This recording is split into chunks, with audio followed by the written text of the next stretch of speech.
Welcome back, guys. We are here for Degens Dragons episode 4. I'm super excited. I'm again joined by Airball, AstralsFlame, Veggiewagon, and our wonderful DM MoxReuby. Before we get into the gameplay, I just wanted to thank our sponsor, Cool Stuff Inc. They are sponsoring all of these episodes, so if you guys would like to keep them going, make sure you guys use code DGEN at checkout for 5% off all of your Magic and D&D needs. All right, MoxReuby, you want to give us a short little recap before we get into episode 4? Absolutely. Welcome to episode 4 of season 2 of Degens and Dragons. We are on the plane of New Capenna, and our adventurers, who are plane jumpers, sort of understudy planeswalkers, have been given a quest, and the quest is to sort of discover the extraplanar chicanery that occurred when Ob Nixilis attempted his coup of all of Capenna. Something weird is happening. Not all is well in the land of Capenna, and they are on a quest to discover what it is. They're also on a quest, well, specifically Jen is on a quest from Ob Nixilis to also break into Lord Xander's vault, but we'll get to that when we get to that. Currently, as they have been following the trail of the magical and mystical multiplanar chicanery, they've made their way with Ginny Faye, I believe, to the Racer's Ring, where Jetmir is sort of holed up. And not only is Jetmir there, the leader of the cabaret, but also Myra the Magnificent, the owner and proprietor of the Astrotorium of Fun, who is not only a fascinating extraplanar person, but also knows Airball pretty well from their backstory. And so we pick up with the 6 of them in a room together underneath the Racer's Ring, but you might hear over the radio a brief advertisement telling you all about the location that you're in. Howdy, y'all. It's your old pal Jetmir here, grandfather cabaret. And y'all know I love me a good time. And there ain't nowhere more fun than the Racer's Ring. A legendary New Capenna attraction, Racer's Ring is a mixed-use facility that features live chrome horse races and simulcast, high-stakes card games, and even a flea market. The Racer's Ring is just a stone's throw away from key Capenna landmarks, such as the Lost Angels Memorial Interlevel Skyport, Grand Metzio Locomotive Station, downtown Capenna, and the famous nightlife of the South Metzio. The track's facilities include a fully enclosed and air-conditioned clubhouse, an open-air grandstand that seats 7,000 spectators and overlooks the track, and casino-style card games. It offers 7 different card versions. So join me, Jetmir, at the Racer's Ring. It's the best bet in town. Woohoo! Brilliant. I love our in-world advertisements. They are a wonderful addition. Yeah. Very, very fun. And good news, no potato. Excellent. All right. So as that plays in the background, you find yourself in a relatively comfortable clubhouse suite with no exposed windows. This is underground, under the track, and the 4 of you find yourselves in a room with some dead bats on the floor, if I recall correctly, and Myra as well as grandfather cabaret himself, Jetmir. What would you like to do? We're screwed. So if I remember correctly, where we left off is I convinced the girl that Jetmir sent us to take her to him. We did that, and I was expecting Ob Nixilis to show. Ob Nixilis did not show. And now I'm worried that he will know who I am because I know there's a warrant out for, not a warrant, but a bounty on my head. And I think everybody knows I'm Ob Nixilis' henchman, but I'm not sure. So here's to hoping he doesn't recognize me. I'm going to look at Veggie because I feel like Veggie, he's hiding with the girl. He's hiding with the the entertainment. Oh, with Kitty. It's Kit Canto, not Ginny Fay. Yes, That's Kit right. Canto. That's right. So I'm gonna just look to Veggie and hope that maybe he will take the lead here.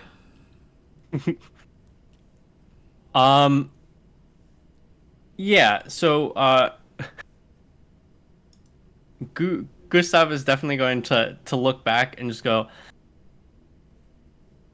I don't know what I very, and then he's going to do.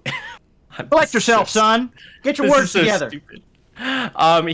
He's gonna reflexively like body change into the closest person or thing, which is Kit Canto.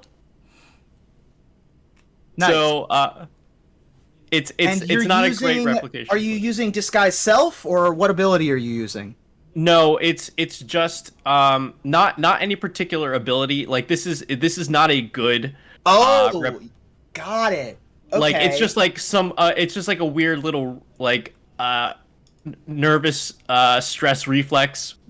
He's like some colors on his body are going to change to match what like Kit is wearing, and you might see like maybe a slight caddish like expression on his face, but it's not like he's trying to copy her. It's just like, oh, I feel weird. Now we're just gonna make this more awkward. Got it. So it's less that you're changing yourself to be Kit Canto, and more that your Crypsis, your shellfish skin is changing color to mimic the pattern of Kit Canto.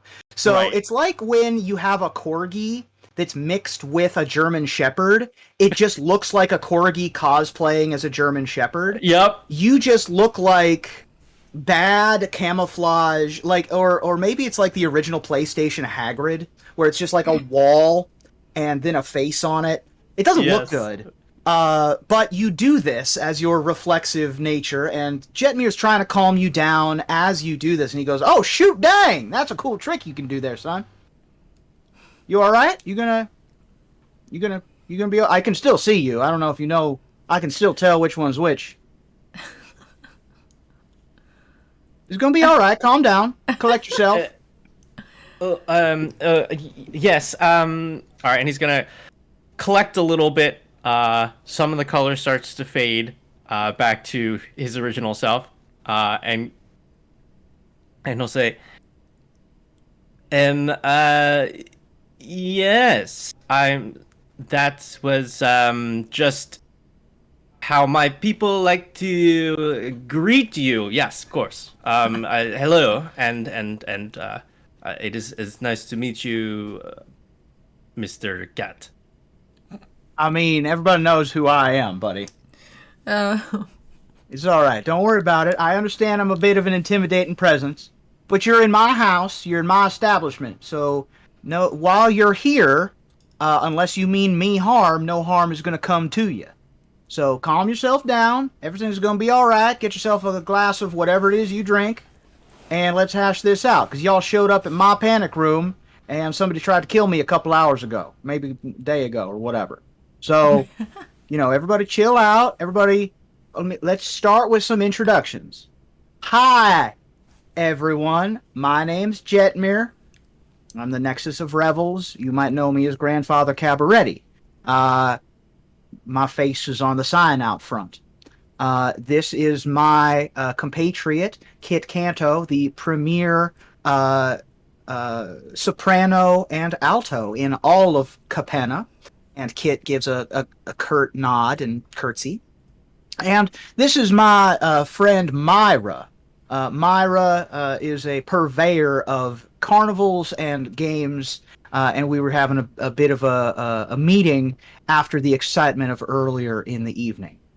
And Myra, who's been looking at Airball the whole time, finally is able to glance away and says a very pleasant, "It's nice. It's nice to meet you all. I think, as long as you think it's nice to meet us." Now, y'all are in my house, so it would be courteous of you to introduce yourselves. Refresh my memory. Did she call me by name in front of Jetmir, or was that just in the video? I think that she called you by name in the moment, but it was sort of under her breath. So Jetmir may not have registered it. Okay. I also think at the end of the last episode, I said my name, that it was something else. Yes, you said that your name was not Jen. That's correct. I don't remember what it was, though. I don't remember what it was either. Great. I'm going to make up a new one. Fabulous. And I'm going to say it was... Oh, Yes, Samantha. HD knows. Wow, you guys are great. My name... Samantha. Yeah, okay, cool. I'm going to stick with Samantha. Samantha, it is a pleasure to make your acquaintance, and he will offer to take your hand. I'm going to take it. And he's going to pause before he does this, making sure that you're okay with this. But he looks like he's going to kiss your hand. Sure. All right, he's going to gently maintain eye contact, kiss your hand. It's a pleasure to make your acquaintance, Miss Samantha. Okay, next. So I'll go forward and I'll say, my name is Airball, and I'm going to be looking at Myra the whole time. Like, it's nice to finally meet all of you, some more than others. Good to meet you as well. And for the first time, he'll register that there's something happening here between you two, but he's not going to make any mention of it. So I'll take up, assuming I'm like laid up against back of the wall, I'll kind of get up and I'll try to slowly walk, and I'll go to do a fist bump and say, Jetty, it's nice to meet you. The name's Yum, Riveteer Fight Ringer and reporter to Agnes and best friend of Henzi. Hey, that's a good bunch of connections, and he'll give you a fist bump and say, you're a fighter. I like that. We might have to talk about business later, depending on if any of us get out of here alive. More than happy to. Hey, I like the sound of that. Well, your opening acts have gone, buddy. Let's hear the main course. my name is Bruce Tov, and it is so very nice to meet you. And he's going to put his hand over top into Jetmir's hand and then pull it up to his face to for the kiss from Jetmir. Sure. And he will look a little taken aback, but will oblige. Then wipe the little bit of seawater from his mouth and say, all right, well, now that that's all out of the way, we got some pleasantries done. What y'all doing here? We were just bringing Kit Kanto to you. I greatly appreciate that. We tried to, take the long route and make sure we were not followed, but apparently we were unsuccessful. I'm a little, obvious, I guess, with my slightly larger stature. This one, too. Well, yeah, y'all stick out like sore thumbs, but that's all right. I find that adventurers tend to have a little bit of a ragtag image about them. It's tough to be stealthy when you're, as practiced in adventuring as it seems y'all are. You got here safe, and I greatly appreciate that. If I can be of any service to you, please do let me know. It does not seem like he, A, knows who any of you are. B, cares. And there's no ill will here. And so it's kind of anachronistic to how you thought that this may have gone down, but he certainly is playing it off if he's keeping any secrets. Yeah, my number one goal or hope is that she will forget I said Jetmir sent me. And I'm hoping she'll just be like, oh, I'm safe, and then just go get white girl wasted. Yeah. She's pretty shell-shocked as it is, so she's not taking part in the conversation. Great. So yeah, I'm just gonna say that thank you so much for welcoming us into your hideout here. We were at your other place when we were attacked by an assassin of some sort. I'm not really sure why they were there, and that was when we ran into Kit Kanto and decided to try to escort her here. She was locked in the back room with a couple of people and kind of stuck back there. Oh yes, she was with her assistant. I forgot that the assistant is also here with the giant case, but she's over helping Kit calm down. And so he nods and says, "All right, well, that's very kind of you. I didn't know anyone was left at the ballroom. Yeah, it was definitely an exciting party. Were you all at the party, or did you show up after?" We showed up after. All right. What are you investigators? Part of the police force? What's going on? No, Yam here, he knows a lot of the construction workers that were there repairing some of the damage that was done. And so we went with Yam to see what was going on. We were interested in all of the commotion. Yeah, I had no idea what's going on. I'm just at a loss, and at this point, for the first time, Myra is going to step forward. Myra is going to put a hand on Jetmir's arm, and this will cause him to quiet a bit. And she will say, unfortunately, I have probably a little bit more insight into what happened. I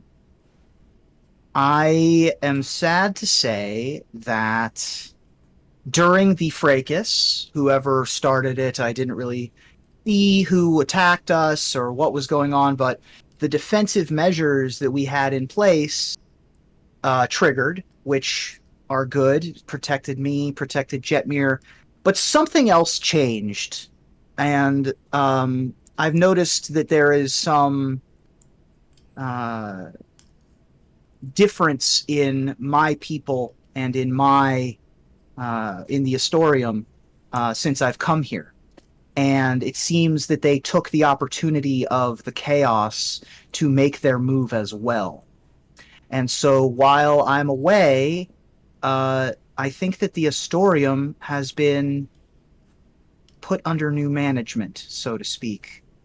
I don't have contact with anyone inside right now. I wish I could give you more information, but well, actually, I can tell you how to get information, if you would be open to it. Sure. So the Astrotorium is controlled magically by some lodestones. 5 of them, in fact, that are within the Astrotorium. And if they're brought back to me, I can see what's going on and correct whatever needs to be corrected. If they're in the hands of someone else, then unfortunately there's nothing much that I can do. So if you would be open to it, I would quite like it if you would venture to the Astrotorium and take a look for me.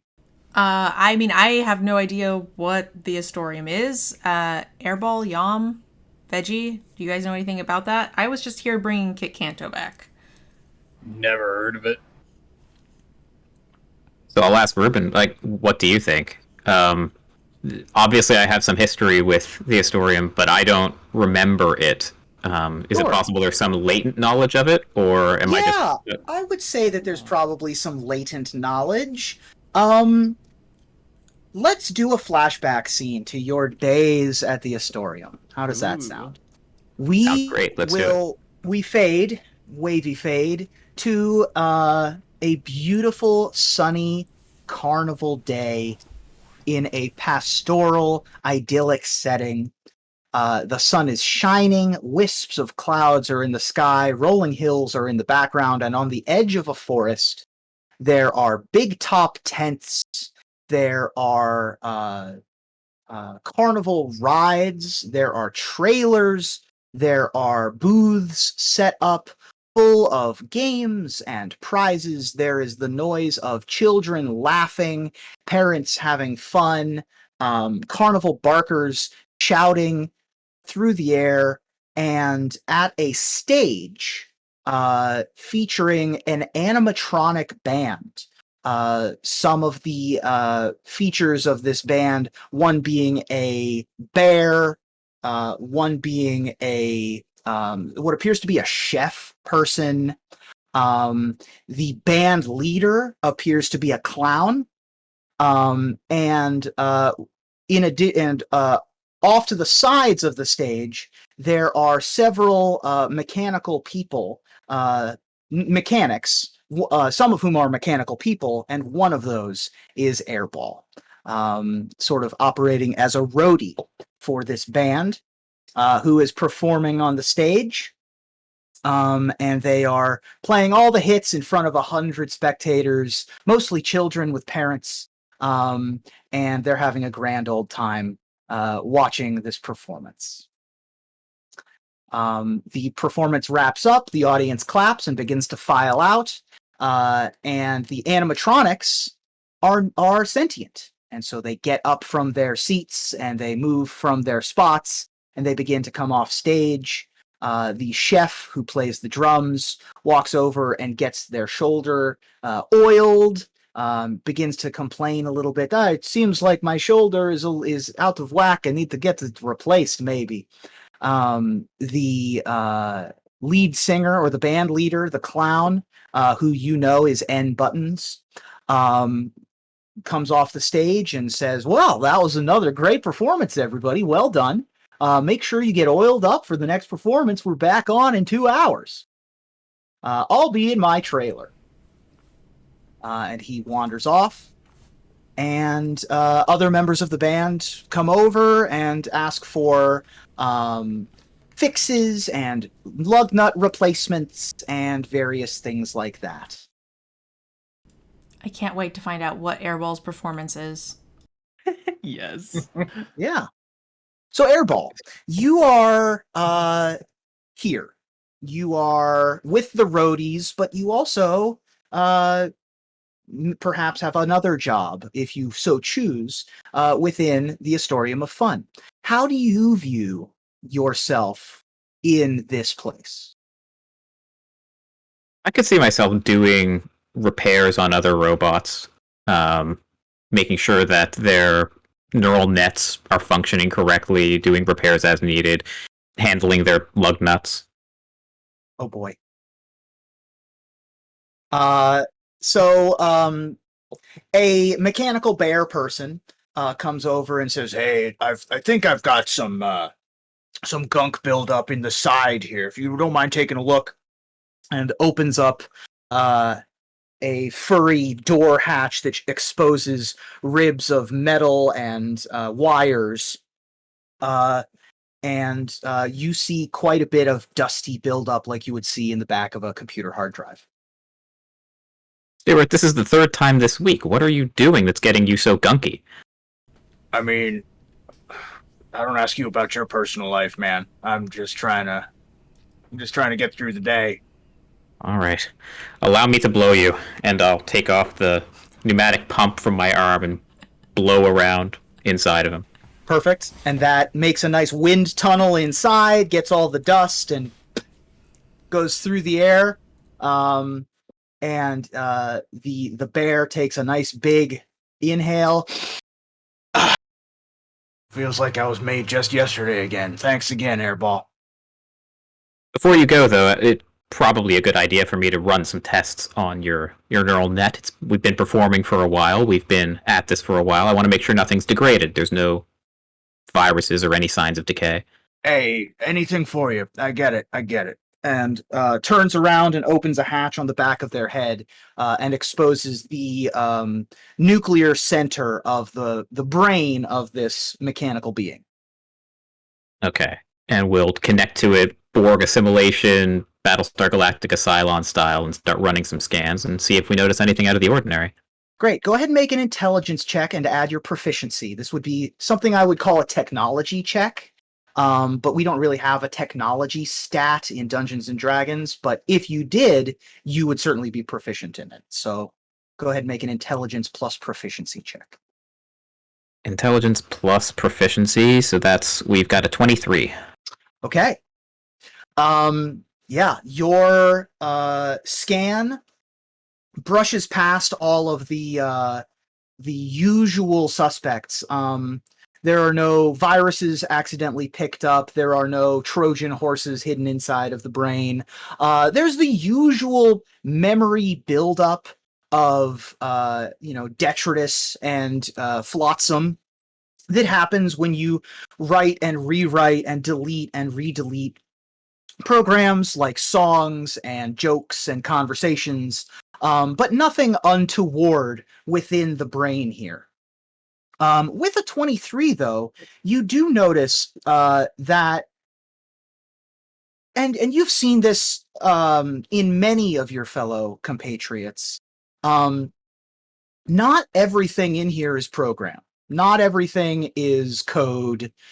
There is something else happening here. There is magic. Something that it cannot be technologically explained. And pretty much everyone who works at the Astrotorium of Fun, when they are within the Astrotorium, this arcane energy is magnified. It is furthered when it's within range of other beings like itself, and you can tell if you wanted to flavor it as something that wasn't just ones and zeros, as something that was explainable, you might say that it's love. You might call it family, and that when surrounded by other beings such as itself, this being is more than the sum of its parts, and you know that that's what it's like to be within the Astrotorium. Okay. Thanks, buddy. I really appreciate it. Everything's good in there? Yeah. Defrag a day keeps the doctor away. All right. Hey, I love that. That's great stuff. See you in a couple hours. And he will wander off. You are left vaguely alone here in the Astrotorium of Fun for a little while. But you have some friends within the Astrotorium. Tell me, other cast members, who might some of the Astrotorium friend group include? I am a human. I am the one that delivers all of the oil, sort of like the sandwich girl at the, at any given office building. I walk around with my little cart, and people can buy the oil and the backstage bits. Fabulous. So you see the oil girl hanging out, refilling some drums, perhaps, as well as the sentient cart that she's pushing around. Perfect. Bob Van Houten Eisenhower Eiffel 65er Niner the Third, the sentient couch. Perfect. So where do you guys come up with this shit? There's you don't understand what's happening up in here. I don't. Like I have no I didn't realize how little imagination I had until I met the two of you. Oops. So, a couch, a cart, and the oil purveyor are hanging out at their usual haunt. Behind many of the stalls, behind the ticket counter, and the many of the trailers, in the back of house, one might say, away from the din of the action. You're able to walk past many of your favorite haunts around the area, from the main stage where the assembled ensemble performs, You walk past the Adventureland, which is operated by the Swiss family Goblinson, which is a series of tree houses, and there's like a steamboat ride and lots of stuff like that. You move past Quincy Q Cube's Gelatinous Jamboree, which has ball pits and bouncy houses and all manner of trampolines and things like that. And of course, you walk past something that you may be familiar with, and your compatriots will also be familiar with, which is the Titanic Topiary Treehouse, where children are having a wonderful time riding a leafy green T-Rex around a ring. And you're able to come to the back of the house. And among the people who are there is another human, a human you don't yet recognize. And she looks at you and she says, just the man I was hoping to see. How are you today? Greetings. I'm sorry, have we met? No, we haven't. You can call me Captain, though. If that's all right with you. I was just chatting up some of your compatriots here. Captain, is that a rank? It is. It's a rank, and I was hoping you might be interested in a conversation about joining me in some adventuring. My responsibilities here are vast. I am responsible for keeping the entire cast greasy, but I am open to hearing your suggestions. Well, I'm a member, now that we're all here, now that the four of you are all here, I'm a member of an institution called the Order of the Widget. And we are looking for able-bodied recruits to be able to join us on our adventures, and make sure that we can keep the peace in the world against the other factions that might see chaos brought to the galaxy. What are these other factions? Why have I never heard of them? Well, there's a good reason why you've never heard of some of them. The Agents of Sneak, for example, are very secretive, and it would be surprising, to say the least, if you had ever heard of them. And you have a ship and a crew? Absolutely. We have the Skull Saucer, which is our main mode of transportation, fastest vehicle in space, and, well, we need someone to take care of it.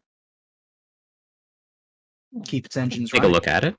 I can't commit to leaving just yet, but I'm happy to take a look at your ship before the next performance. So she will lead the four of you to her vessel. It's a beautiful vessel, saucer-shaped. And it's not like anything you've ever seen before. I'm not sure you've ever seen a space ship, but it is ship.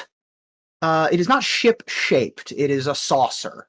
Although it has engines and the telltale signs of technology as well as magic put together. Okay, and it looks to be in good shape, or it's... It's okay. It's not... I mean, it is certainly in good shape for what it is, but given your keen eye, you know that it can be better. Okay.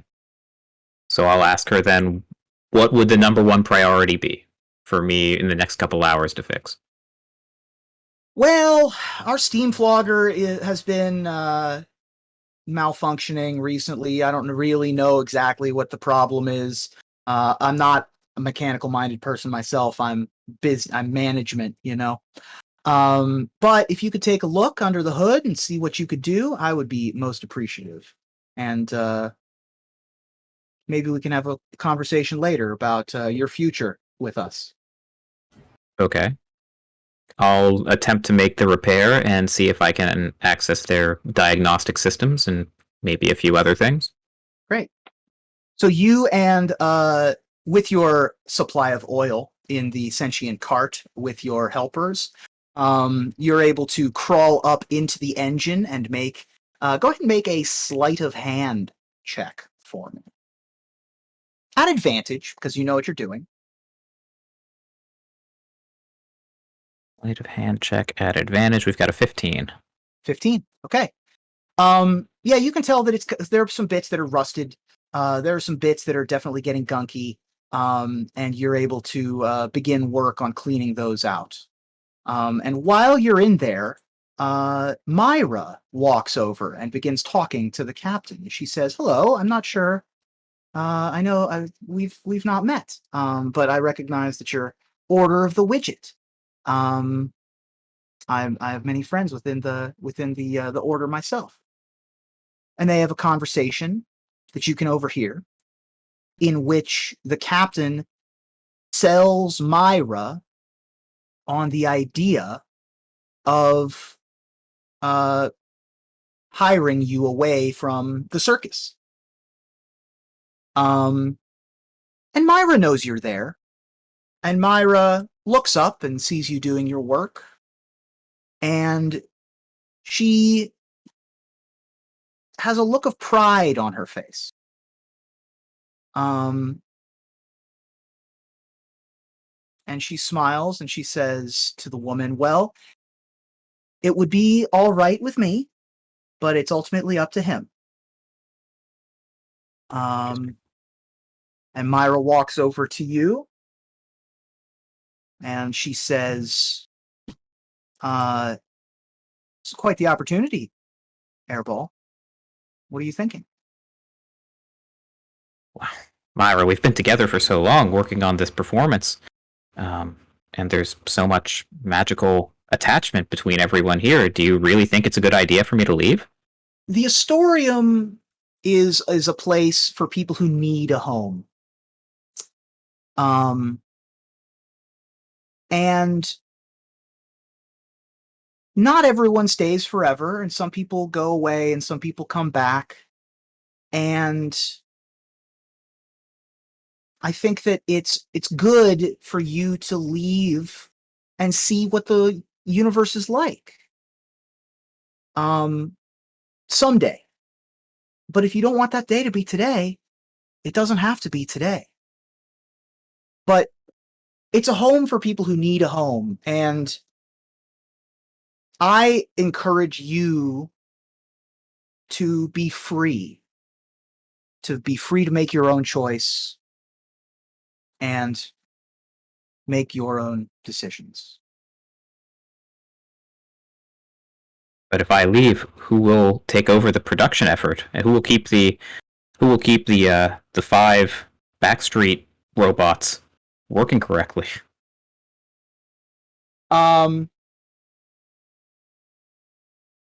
Myra thinks about this and she says, "Yeah, well, we will certainly miss you. But there's always other folks who want to join the circus.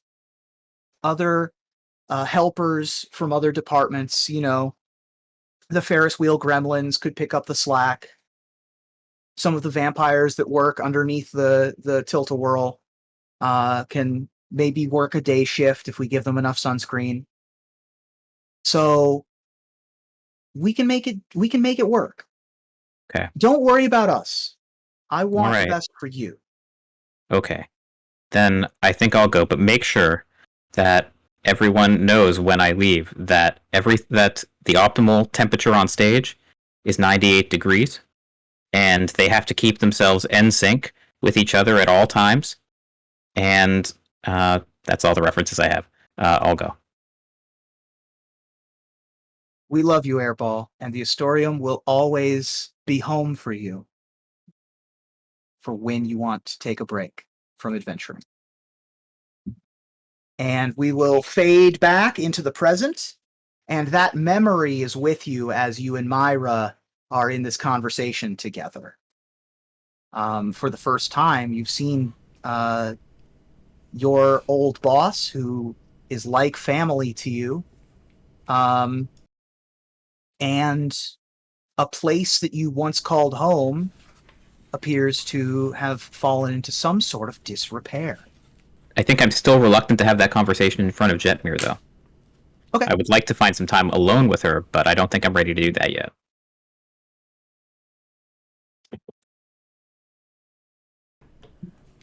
Myra looks around at all of you, looks at you, Airball, and says, I need your help. I think I can help you out. The base of operations for the Astrotorium of Fun we set up in the Chaldea, just underneath the Metzio, but we wanted to keep it a little bit out of the prying eyes from those who might not, approve of our being here. And also, we like to keep it a little bit on the cheaper side, so we like putting it in a little bit of the less well-to-do side of town. We set up shop in between many of the girders near the top of the Chaldea, and all of the usual haunts that you remember are there. The goal would be to find the keys, to find the 5 lodestones that keep the operation running. And if you're able to find them and put them together, you would almost certainly be able to discover if there was some sort of issue going on with them. Do you have any idea where these might be?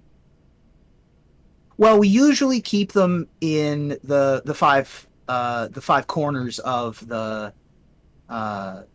Astrotorium. So one will be at the Ensemble stage, presumably somewhere backstage, somewhere near there. Last I saw, there was one within the T-Rex garden. One is almost always at Quincy's. And based on how big it is, there's usually one within Adventureland. And the last one typically is by the ticket booth and the prize wall. Yeah. I'll turn to the group and I'll say, this is important to me, but I will not ask you to come if you don't want to. I know you have your other tasks, but I have to help. As we say in the Riveteers, any help in need is a friend indeed. I have no idea what's happening. I thought we came to bring Kit Kanto here, and we're being sent on another mission? But, I mean, you have always helped me, Airball, so sure. Yes, I feel very uncomfortable here, so I will also go with you. Jetmir will pipe up and say, "Hey, you don't need to feel uncomfortable here. You're an actor. You know, we're the same type of person." Gustav immediately lets out a little ink. Oh, God. Okay, we're gonna have to clean that up later. It's like from Finding Nemo, and she's like, "Oh, you made me ink." Yeah. So cute. So Myra will look at you and she will say, if you're able to collect the lodestones together and decipher what's going wrong with the Astrotorium, I believe that will probably lead you to what's going wrong overall. Why the attack happened, why things are the way they are. Yes. So out of character, real quick, my confusion is that I don't know how we gave the impression that we were trying to find out what was going on overall. Like, it was like we were kind of passerbys and we found Kit Kanto cowering in a corner, so we decided to bring her to... Right. So it is interesting to me that I'm then now getting this epic quest, but I'm happy to go on it. So there's 2 reasons for this. One is... we have 10 episodes. I kind of got to step on the gas. The in character reason is Jetmir found adventurers, Myra found adventurers. They have an adventure, Great. so that's where we're at. I also think, again, I'm not going to convey this to you guys yet, but like this is also just a convenient way for us to get out of this room safely. So another thing we can do on the way to said mission, should we choose to accept it, is go tell Obnixilis where they are. But yeah, I think that this is a safe thing to do to get out of this room. Agreed. Yeah, that was very much where I was at, just not good at hiding it. So my question was, these locations, these are here on Capenna, the locations that they gave us? Yes, these locations are within the Astrotorium, which is in Capenna. Okay. For some reason, I was thinking it was like the other unworld, but this makes sense. The Astrotorium of Fun is visiting Capenna. Okay. I see. So, which is what is causing the planner rupture ridiculousness to begin with. All right. I like this mission. Yam, what do you think? I'm down for it, especially with Inky over here. Someone's got to look after the little dude. Yes, what he said. Okay, I'm going to let Airball. He's getting this mission. I'm going to let him lead. Okay, let's go check out the T-Rex garden. Great. So, given the directions that you have, you are able to set off from the racer's ring. Jetmir is only too happy to let you leave. Kit remains behind, as does Myra. And they wave you off and wish you good luck on the adventure. It is not a difficult journey to get to the Astrotorium, located within New Capenna. You begin making your way across town and below the street level of the Metzio to the surface roads underneath the sort of like Chicago, where there's a road underneath the ground, or Old New York if you watch Futurama. There's grime and dirt, but it's also home for Yam, and you've all at least been here somewhat familiar with underground travel. And you find yourself walking in a somewhat quiet area, not a ton of construction, not a ton of people living there, a little bit older, and clinging kind of upside down and askant sideways, almost like a light fixture attached to the underside. You find the Astrotorium of Fun, a clear hemispherical pocket world of Myra the Magnificent's Astrotorium of Fun. And it's right here in front of you, and all of the little adventures that can happen are within. If you did not take a long rest previous, feel free to take a long rest before we begin our adventure within the Astrotorium.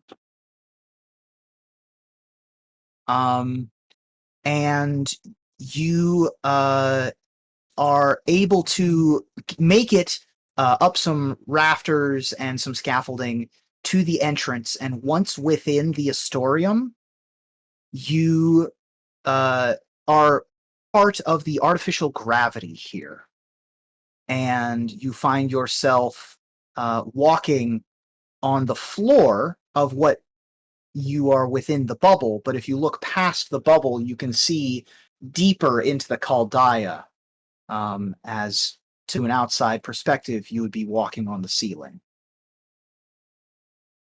The Astrotorium is presently abandoned.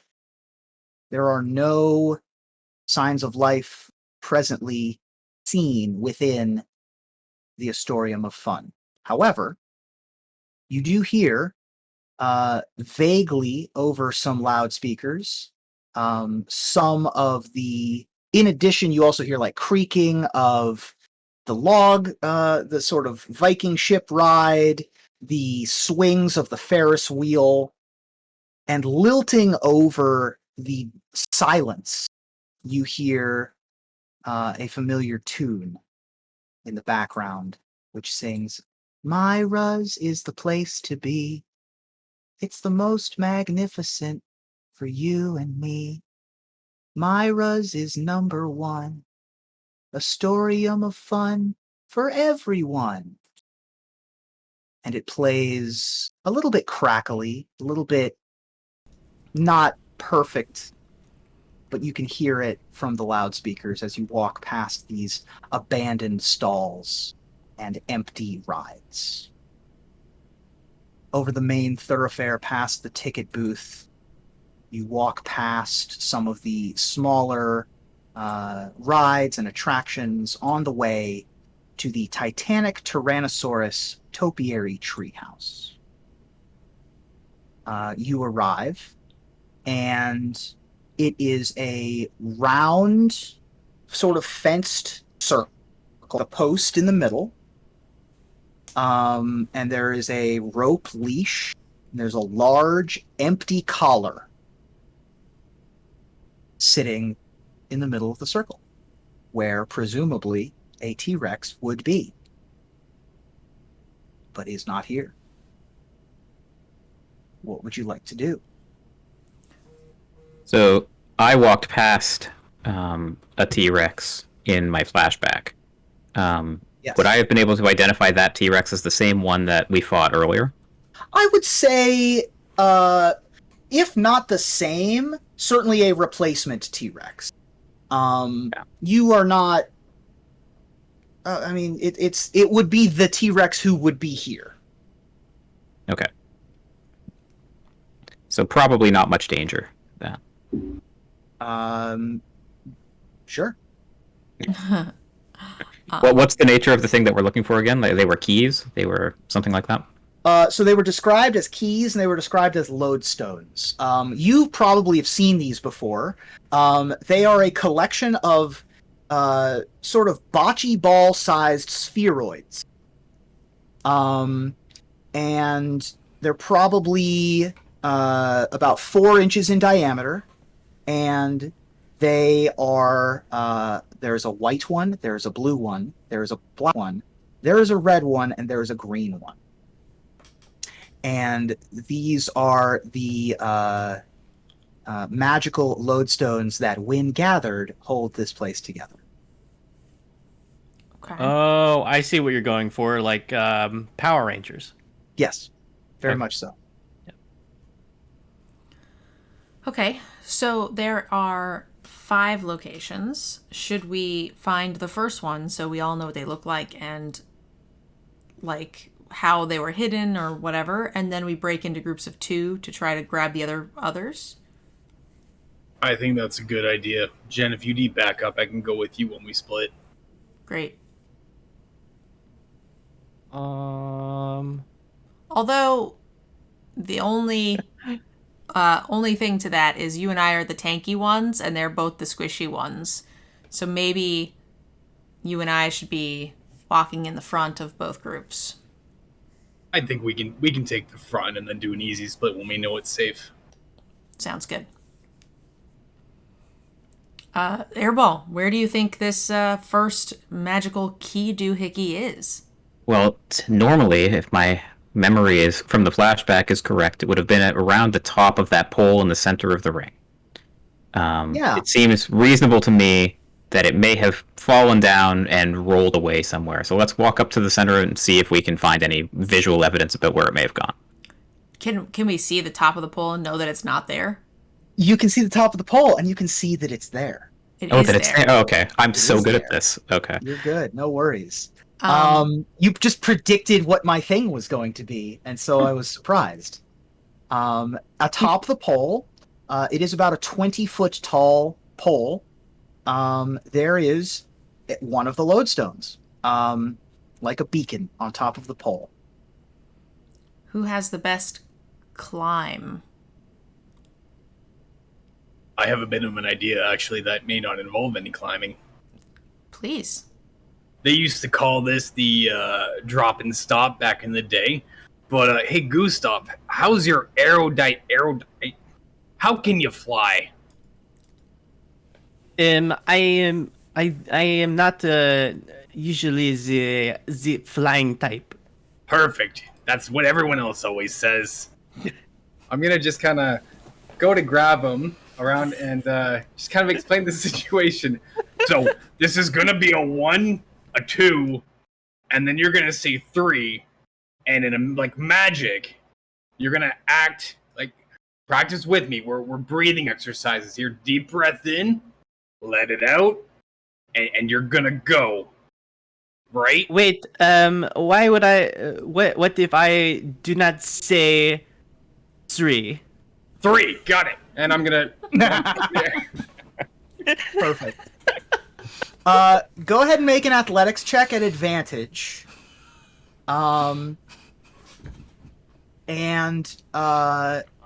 Which one of us? Well, so Yam, make an athletics check at advantage for throwing the squid person. And Gustav, go ahead and make a performance check to see how well you can become a bullet. And make yourself aerodynamic. I need 22. to die. I can roll for you. 22 is a high number.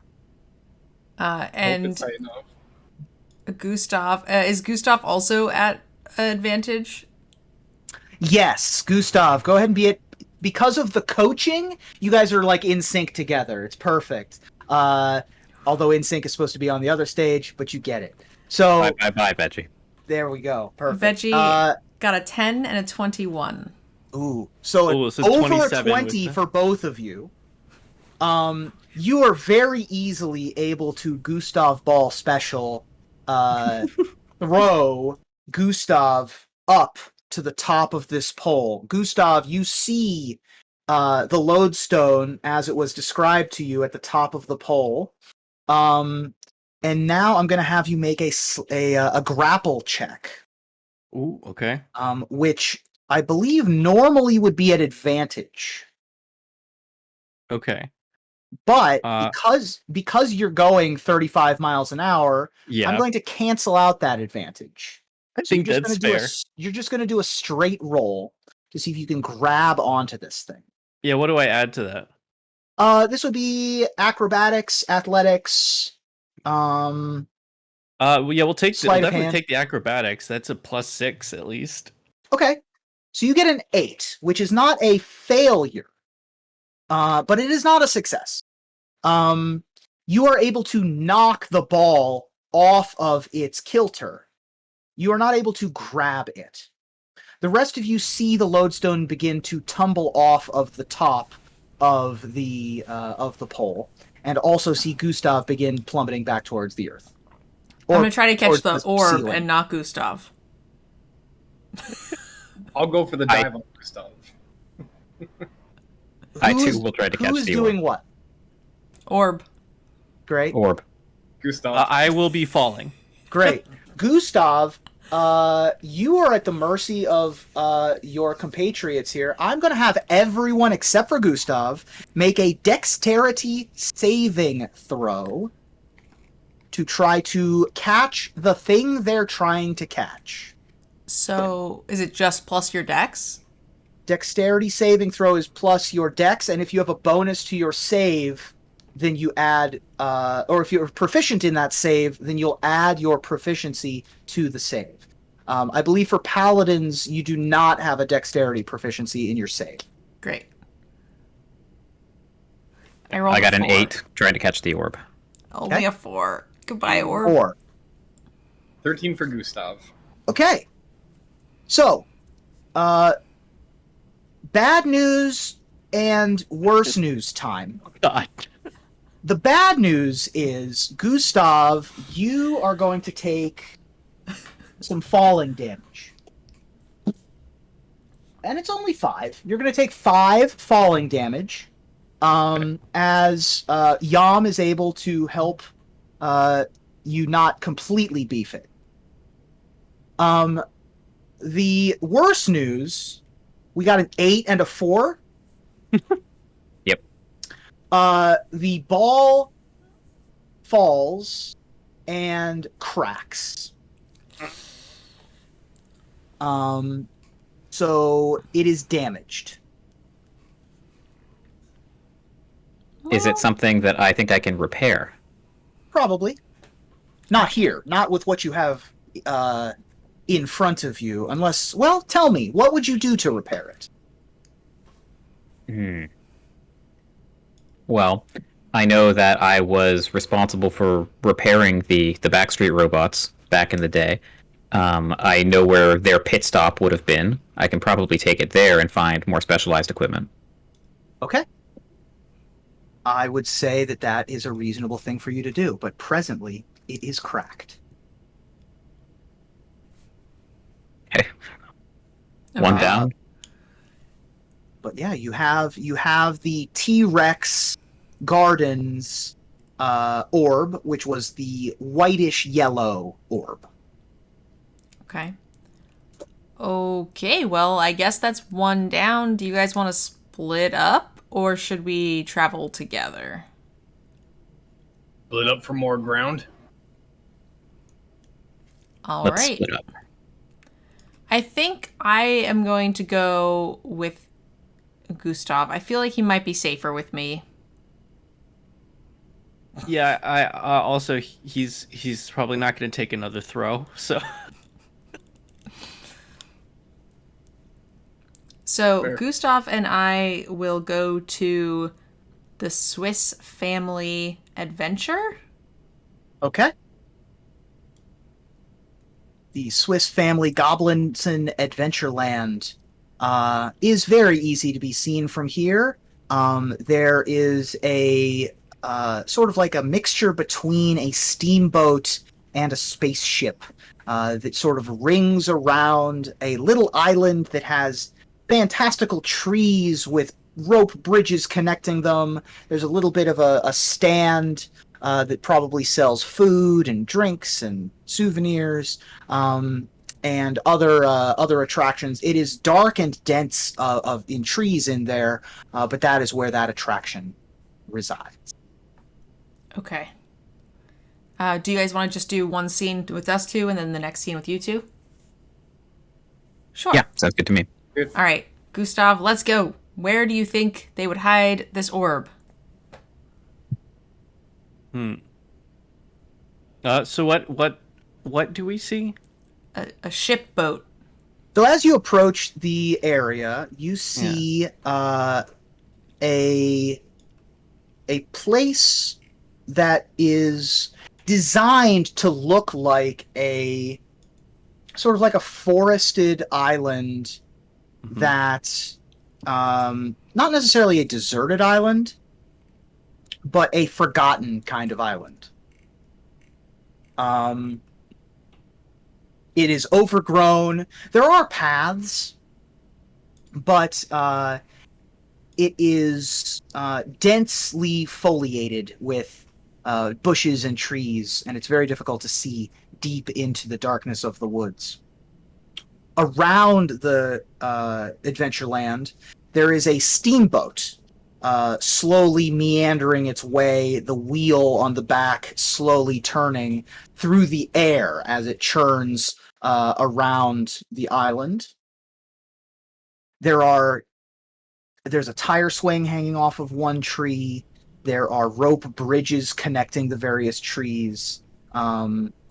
You imagine that there are tree houses within, and other attractions. Okay. I think that Gustav, I think that the first orb was like sort of center of the attraction, not being hidden very plain sight. So I'm guessing maybe in like the wheel of the ship. That makes sense to me. and I think that you should take the lead. All right. And I'm taking off. So you said the ship was going around, so I'm going to go, I guess, to the dock. Okay. And try to get on. Excellent. It is not going to stop at the dock, so I'm going to have you make either an athletics or an acrobatics check to attempt to board the vessel. Athletics it is. 22. Excellent. You are deftly able to jump from the dock onto the deck of the ship. You are now aboard a fine riverboat. I'm also trying to follow. Great. 14. Okay, 14 is enough. You're able to, not quite as deftly and as perfectly able to land, but like an octopus landing on the deck of a ship, you land on the deck of a ship. As you do so, you hear noises from within the forest begin to hoot and holler and chitter and crack, as emerging from the woods, there is a family of goblins that look insane. They look crazed. They look... I'm not sure you've dealt a ton with... Oh, no, you have. Jen, specifically, you've dealt with goblins in the very recent past. These goblins are, wearing spacesuits, but more importantly, they don't have life behind their eyes. They appear animated in some way. They don't appear to be fully of their own goblin volition. And you said I have some experience with this? Well, you have experience with goblins, but not experience with these goblins. These goblins look different in some way, and they behave different. Okay. But they're on the land, and we're on the boat, so... They are on the land. Well, they are in trees, and they are up, looking like they are gathering up ropes to swing onto the boat. Okay, well that sounds like a problem for in a few minutes. Let's run in to like the captain's area and see if we can find the orb. Great. Keep our eyes peeled along the way. Mm-hmm. So you begin to move your way through the riverboat. Inside there is fine dining seating, tables and chairs, stacked plates and cloches. Most of the lights are off. The only lights that are on are some emergency lights that shed a little bit of dim incandescent light, as well as some of the light from the Astrotorium pouring in through the window. The lighting is not great here. You're able to find a large wooden spiral staircase at the front of the boat, which takes you up to the second level. The second level features what appears to be like a dance hall room, as well as offices and crew quarters on the way towards the deck of, or towards the wheelhouse of the ship. But the wheelhouse of the ship is obvious to find. It's at the front, in the middle, but it is locked. There are windows at the front of the ship, but you would sort of have to get on the outside to get to those.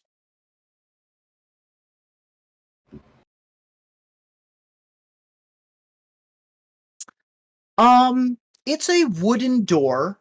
It's a pretty sturdy wooden door, but it's not designed to withstand a shoulder charge from a strong, strapping paladin. Go ahead and give me an athletics check. Sorry about that, guys. Or an attack roll. Muted for a split second. You said acrobatics? Mm-hmm. Sorry, athletics, not acrobatics. Athletics. Or +4. an attack roll if you're trying to attack the door. Also +4. So Okay. Let's just do an athletics check. Hey! 14. Okay.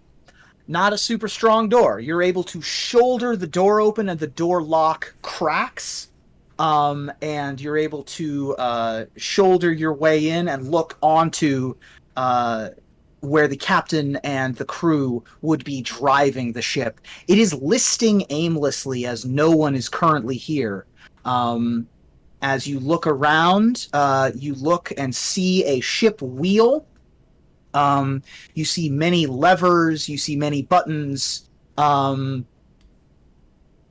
while you do so, you hear the chittering and yelling of the goblins as they take off from their perches in the trees, and at least some of them make the noise of landing on the deck of the ship.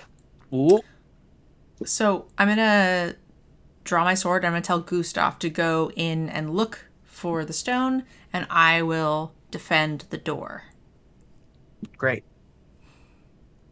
Okay, I like this plan. Bye. So you're now on the ship's bridge, as it were, Gustav. We're going to do some narrative combat instead of necessarily rolling for initiative here. Jen, you are in a long, darkened hallway with only a little bit of light shining through, maybe a 30 to 40 foot long hallway, and emerging from the ends of the hallway, you see these crazed shadow goblins emerge, moving almost zombie-like, but not quite zombie-like. They're not zombies. Moving not as random as a goblin should, not having as much fun as a goblin should. And they begin moving just as quickly as you would expect a goblinoid to move towards you, Jen, while Gustav looks on the ship. So, Gustav, where are you looking first?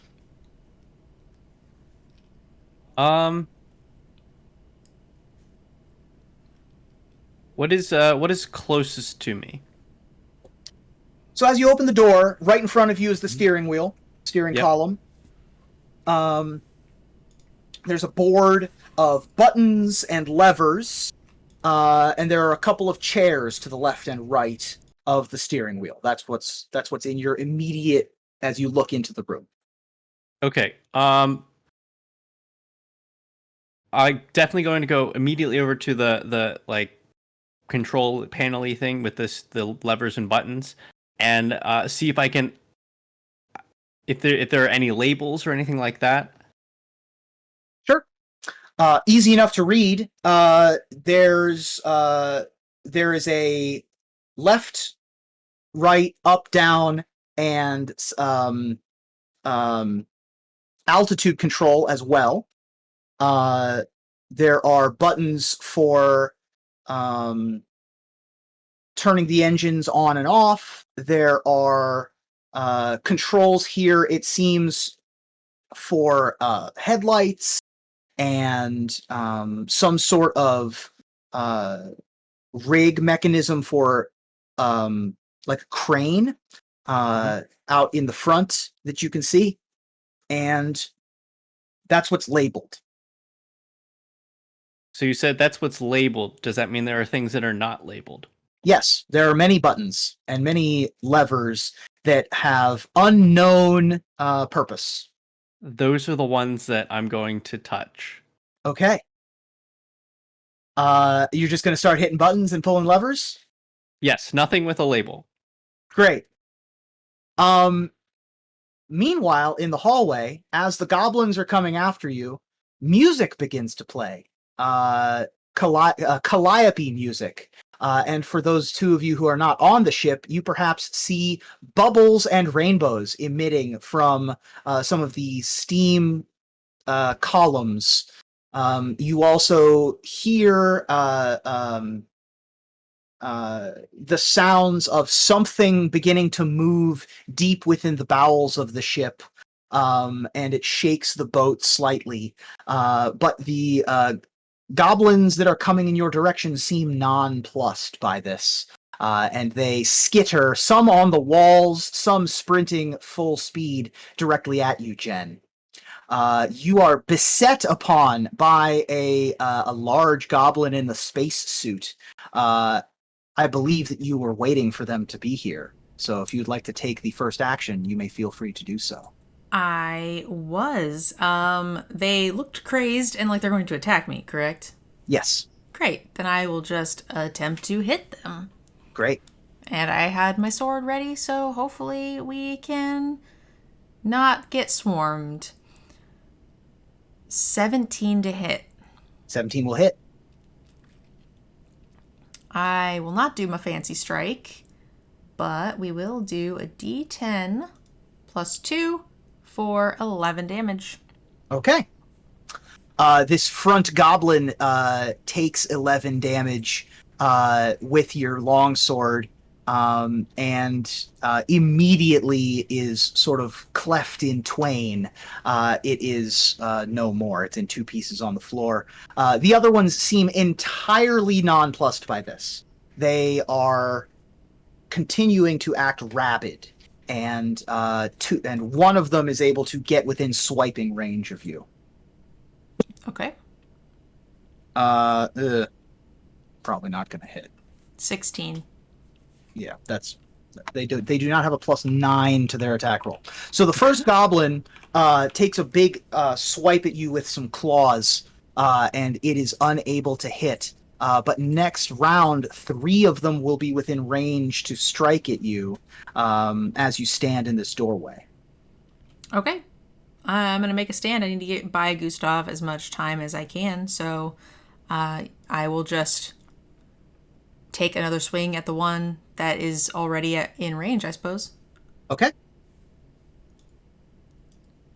I'm going to yell over my shoulder, hurry up in there. Yeah. And Gustav, you're still looking around for exactly what you're looking for. 16 to hit. 16 will hit. Great. And another 11. Okay. It also finishes that one off. It looks like there are 7 of them in this hallway, and you have turned 2 of them into minced meat. So 5 remain.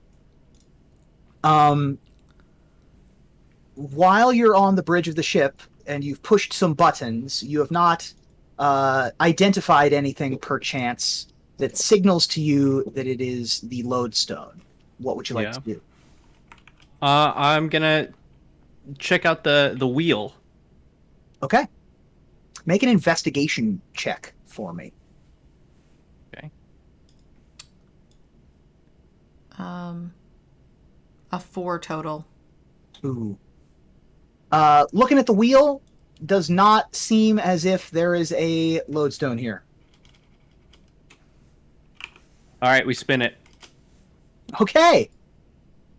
You spin the wheel of destiny. Please make a dexterity save, Jen. Oh god. God damn it, Gustav. And Gustav, also make one, please. Yeah. I should have let you go with Astrals.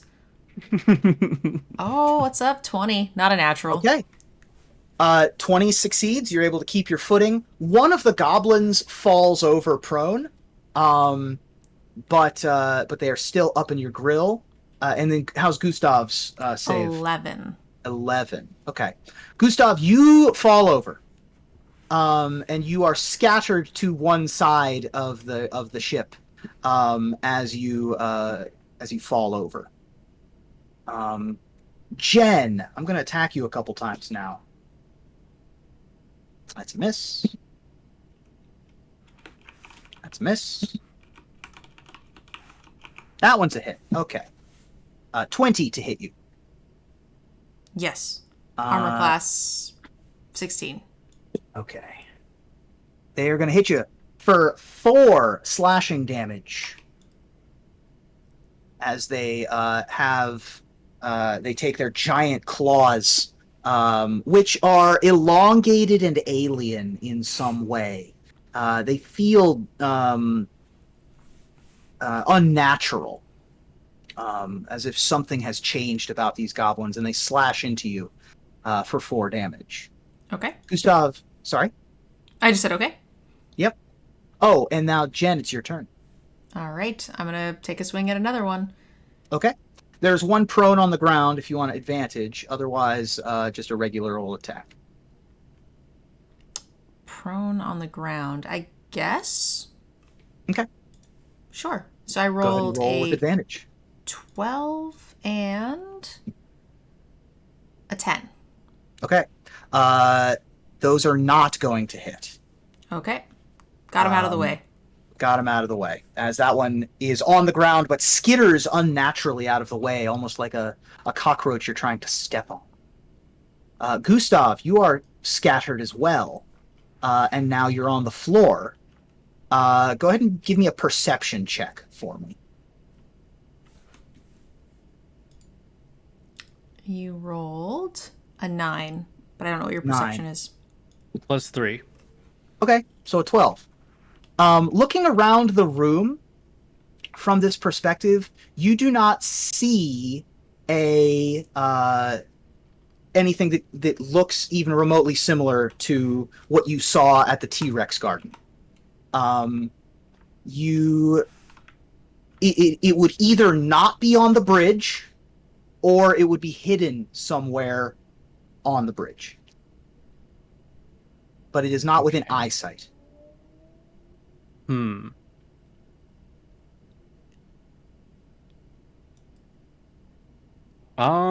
me see.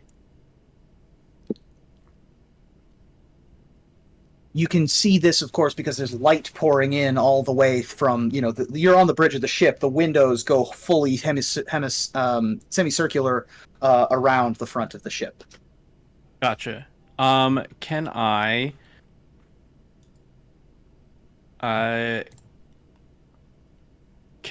cast Detect Magic?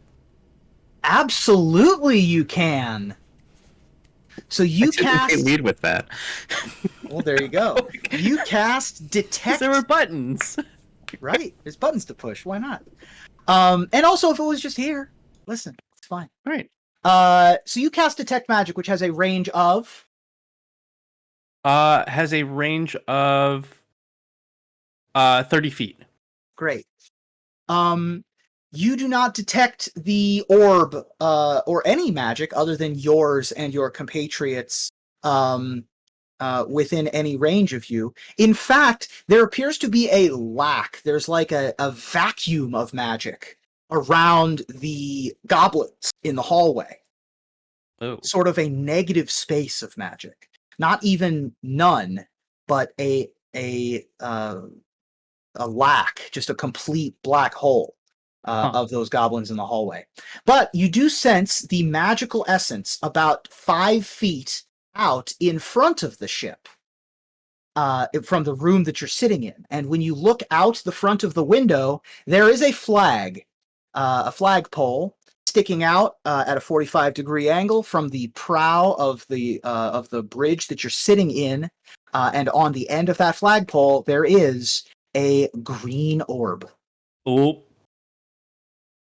Okay. And so there is a window in between, right? There is a window, yes. There is not. This window does not open. This is like a windshield. Yeah. So yes. There's a flat pane of glass. Yeah. Is there? Does there appear to be a way to get out to that from the, like, from the deck of the ship? From the deck of the ship, it's up on this. It's probably 15 feet up. Yeah. There's no obvious way to get to the end of the flagpole. Okay. And from the window that I can see, like, it's still like a good bit above that, or is it about? Am I level with it? It's a little bit above that. It's at a 45-degree angle. So if you were to be able to go through the window in some way, it's 5 feet out and maybe another 2 feet up. Okay, good. I'm glad that you're with me on this. Yeah, if I still have stuff to do, let me see. How would I get through this window? So you used your action, which was detect Okay. magic, but you would still have a Yes. bonus and you'd still have a movement. Yeah, I'm gonna move to the window. Great. You are at the window. All right. And I don't know if I can use the bonus just to like examine it. That would be Or if fine. that- It is Okay, what yeah. you're looking for.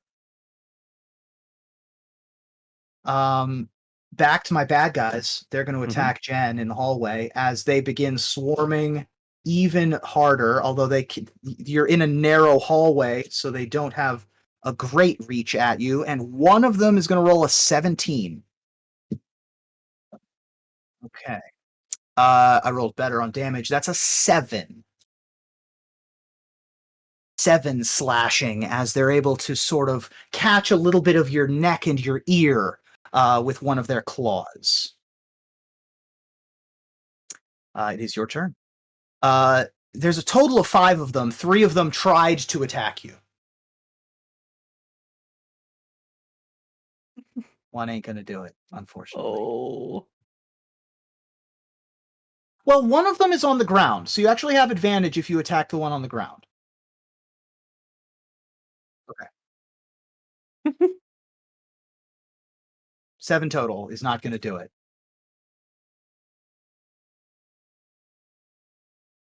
I know. It's rough. So I let my players, if you have your own potion, you may use it as a bonus. You may feed it to yourself as a bonus action. Great. This is a healing potion, one assumes. Oops, I was muted again. Sorry about that, guys. I mute from time to time when Hammy's acting up. Yeah, I will use a healing potion. I have taken a fair amount of damage. So 6.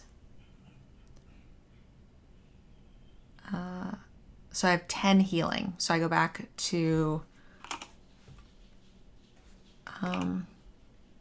19 total. Great. Okay. Gustav, Window stab. go ahead and make an attack roll. Attack the window. Not hard to hit, but I want to see what the damage is. So you rolled an 11. I don't know what the roll was for. This is an attack roll. So Okay. easy enough to hit the window that's standing in front of you. This would be damage. And you're stabbing it with like a dagger? Yes, I have a dagger. So D4 plus 2. 4 damage. 4 damage. All right, that's probably enough to break a window. So you're able to shatter the window. All right, I'm going straight for it. Okay. So you step up onto the windowsill. The orb is 5-ish feet from you. What is your plan? So it's like just floating out there? It's on the end of a flagpole. Right. Okay. Yeah, I'm gonna try and like kind of crawl my way up the flagpole, like just wrap myself around it and. Excellent. I love this visual. So you're going to inch your way up the flagpole. I'm going to give you advantage on this athletics check. This is athletics, not acrobatics, Gotcha. as it is climbing. But you are a slippery customer, and you are able to use your reacher grabbers to be able to help you. So advantage on this athletics check. 12 total. Okay. 12 total. That's easy enough to do. You are at the end of the flagpole, and the orb is in your capable cephalopod tentacles. Still attached to the flagpole, but... Okay. If I can, then I'm gonna try and remove it from the flagpole. Great. Make a strength check. Or a grapple check, so do it at advantage. So this would be an attack roll at advantage. Okay. So plus 4. So 17 or 20. Ooh. I was going to make it be 20 because once you're out there, like it's easy enough to get to. You're trying to wrench something off of the end of a flagpole. Yeah. But you're able to do it, and you're able to put your full weight on it and grab it, and you now have it in one of your tentacles, and you're hanging on the end of this flagpole. I think that's enough. I think that's enough for a turn, don't you? Yeah. I'm going to attack Jen a few more times. Boo. That's a miss. That is a miss. That one's a hit. That one's a 23 to hit you. Okay, that definitely is going to hit me. And I deal the max, 8. Ooh. Oh. Ouch. 8 damage slashing at you.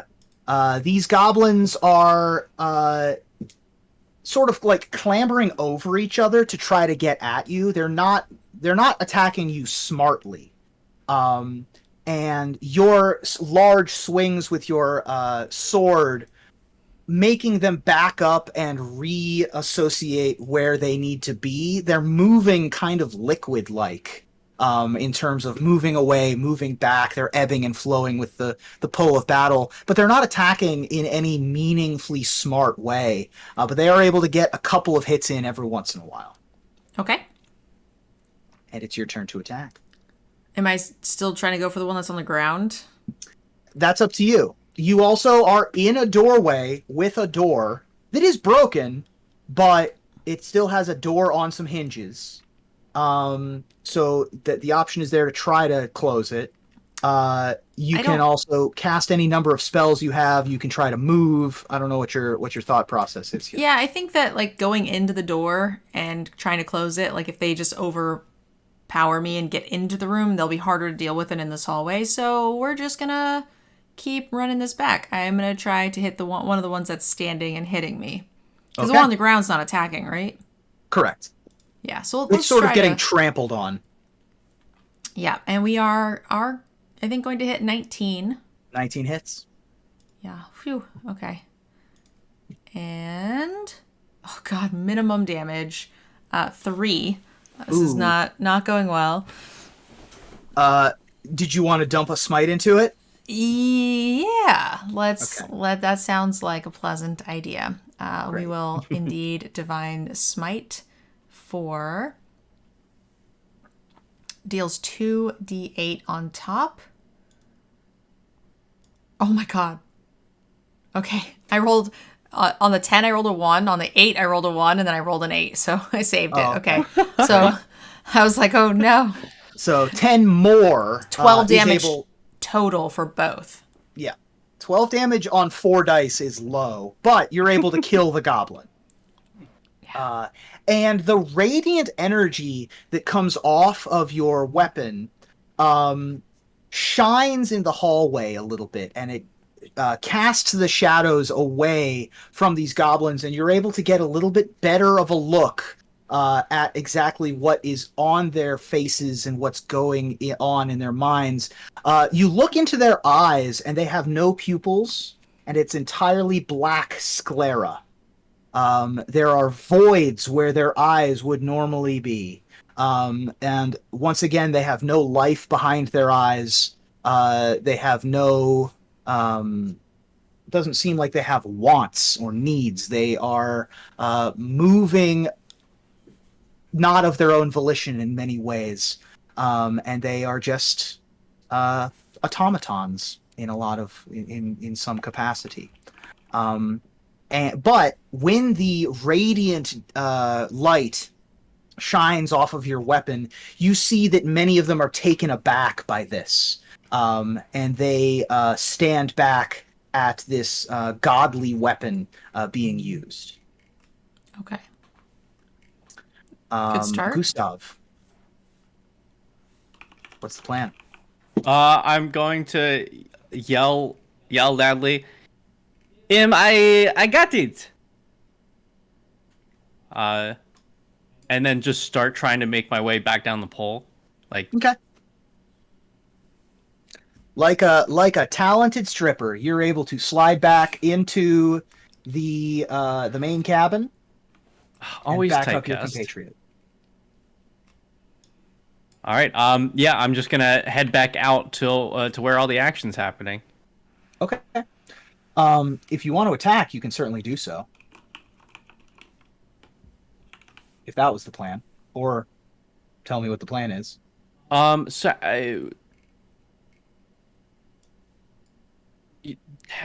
glowy is this orb?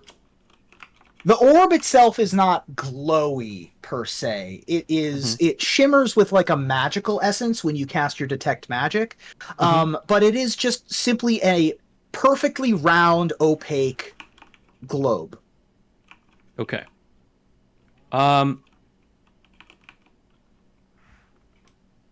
Yeah, I think I'm just gonna say maybe we should leave. To see if we can just not. I'm not going to attack. Okay. Is there another way out other than the doorway or the hallway that I'm like basically in? There's a hole in the window. That Gustav went out, and then so I could possibly get out of the window that way, and there's like a deck below it? Mm-hmm. Okay, then I will I'll duck and turn into the room and see if I can shut the door quickly behind me, just tight enough to maybe buy myself time to get out of the window. Perfect.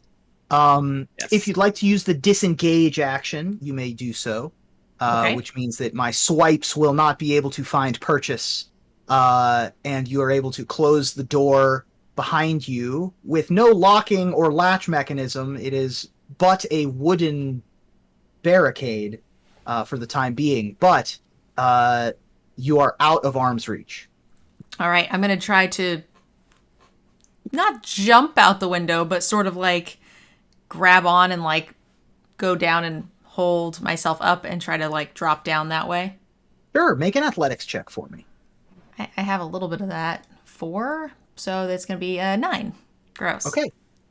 You are you jump out to the windowsill, perhaps attempting to grab the flag or the one of the ropes that is attached to the ship and to try to soften your fall. Unfortunately, it is not held in place particularly strongly, and you are going to take some falling damage as you fall to the deck of the ship. Okay. You're going to take 6 falling damage. Oh. And Gustav, what would you like to do? I'm gonna climb out and take it a little easier. So like to try and like suction my way down the. Okay. Make a athletics or acrobatics check at advantage Okay. as you stick to the wall like wet spaghetti. I was And then trying to hurry because I thought you were already out there. He came back in. 16. I came back in to grab you. Okay. So 16, you're able to slow your fall enough that you don't take any falling damage. But you two are now on the deck of the ship. As you are on the deck of the ship and look around, you see that more goblins in the Swiss Family Goblins at Adventureland are preparing to swing over. Some are already landing on the sides of the ship, clambering over the walls and the roof. And the goblins that were you were fighting will spend their turn breaking open the door and looking in the room, not seeing you there.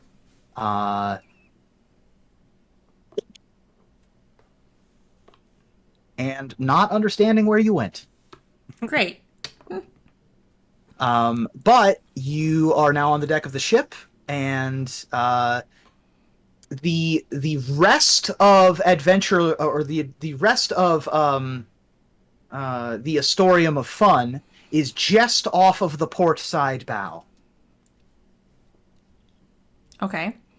And by just off, I mean there's like more falling damage if you just jump, but you'll need a plan if you're trying to get over there. Gustav, do you have a plan? All I know is we should not throw me.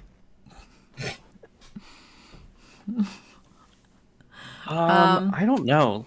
If we jump into the water, is it like the shoreline? Can we like? It's just in the air, right? Yeah, this is floating through the air. There's no water per se. Oh, for some reason I thought this was like a little lakey type area. Okay. Well, You've probably been on the boat long enough that you're getting close to the port or like the pier. So if you want to try to time it to jump to the pier, that's probably your best bet to not take any damage. yeah, I'm gonna do that, and also while we're waiting for that, I'm gonna take that last little potion that I have because I'm gonna die. Okay. So you swig your potion and you get ready to jump. Go ahead and make an athletics check off of the ship. I'll take my potion in just a second. My athletics check is 9. 9. So you're able to mitigate most, but not all, of the falling damage as you take an additional 2. But you're able to mostly tuck and roll and land a little bit worse, but not entirely worse for wear. Gustav got a 5. Got a 5. He's going to take a little bit more falling damage. Cocked. That's going to be 13 falling damage. Ow. As you sort of launch yourself directly into this wooden pier. So you take 13 falling damage from a height of 30 feet, and sort of skid mark to a stop next to Jen, but you are both off of the ship. The goblins are swarming the ship, but you are not on it, and you have the second of the lodestones. Woo! Whew. Meanwhile, elsewhere, where are you two headed?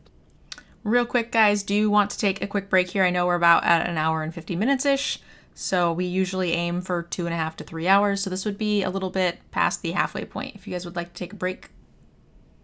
That sounds good, but let's pick the destination first. Yeah. So where would you two like to go? You've done Adventureland, and you've done the topiary T-Rex. Let's do the assembled ensemble. I think that would be good for the two of us. What do you think, Astrals? That sounds good to me. It's got Great. assembled. That's right. So meanwhile, as all of that excitement is happening, far away from the din of the excitement of the goblins, Airball's heading home. And we'll take a brief break.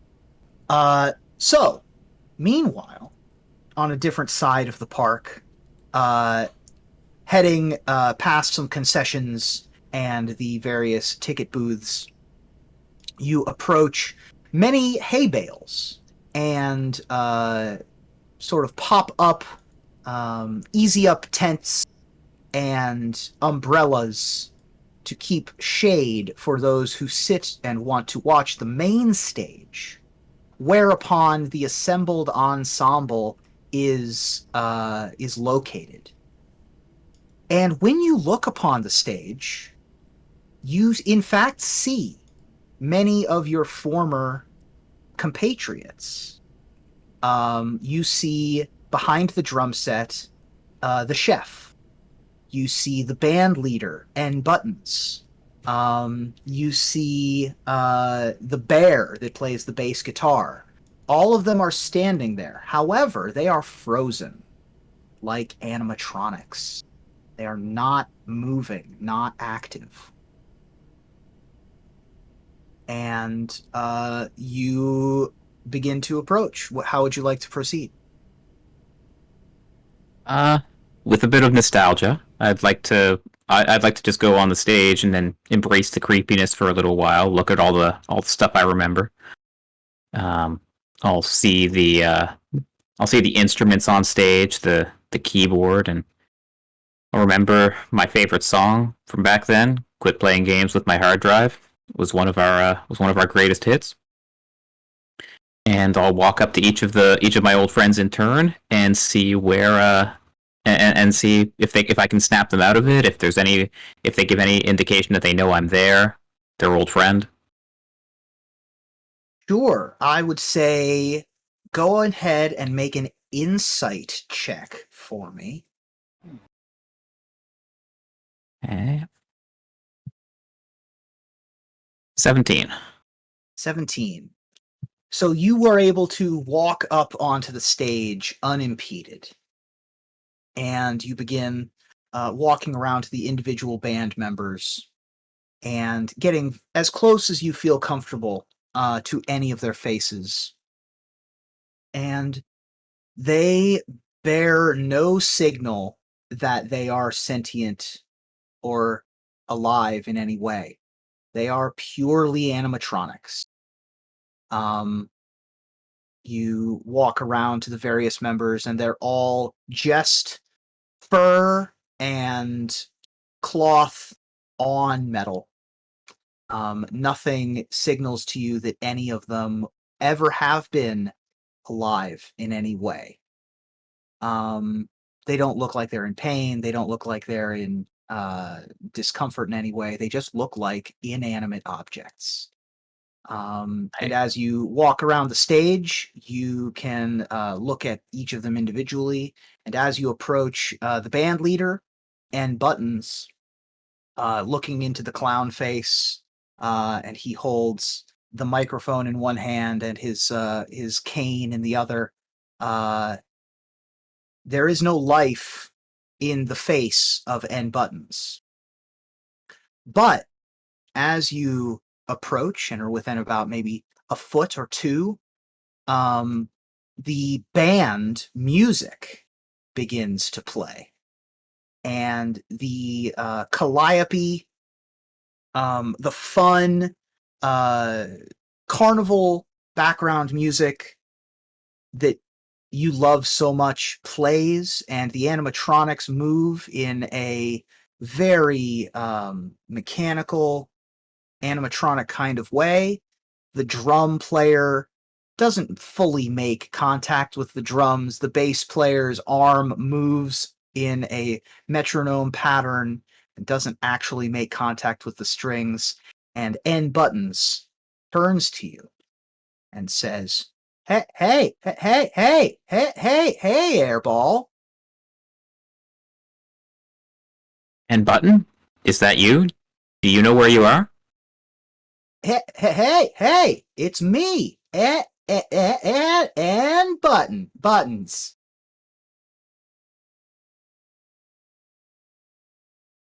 Can you elaborate?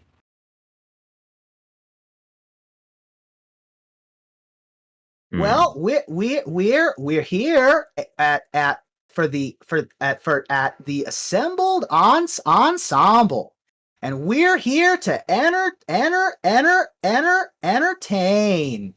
We hope you all have a great time at Myra the Magnificent's Astrotorium of Fun. Right. Oh, so sadly, I'll push the off switch that I would probably know about if I had worked on him in the past. And what I want to do is I want to see if I can access their mechanical memories in the same way that I accessed the bear from the earlier scene. If I can see if there's anything going on in that brain of his that would tell me what happened. Great. So you're able to locate sort of in the middle of the spine where the on-off switch is, the kill switch, so to speak, to power down any animatronics. And then you open up a panel on the back of the head of this animatronic clown and look inside. What type of check would you like to make?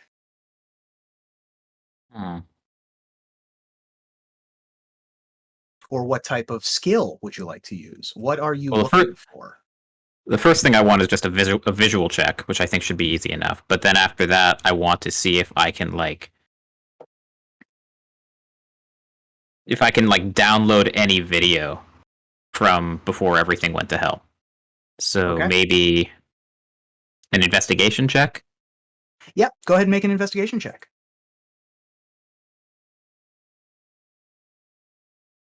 We got a 15. Okay. Your cursory investigation of the inside of N-Button's circuitry signals to you that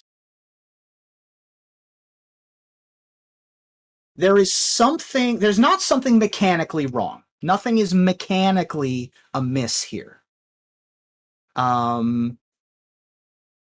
Everything is, all the nuts are in place, all the bolts are in place, it's well oiled.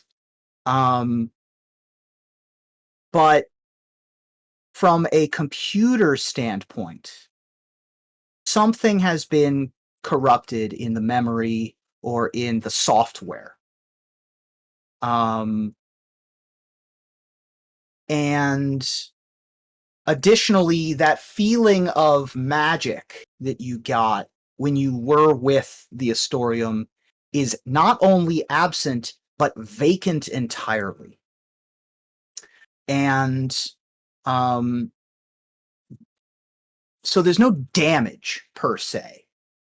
There is just something has been removed or erased or changed in some way.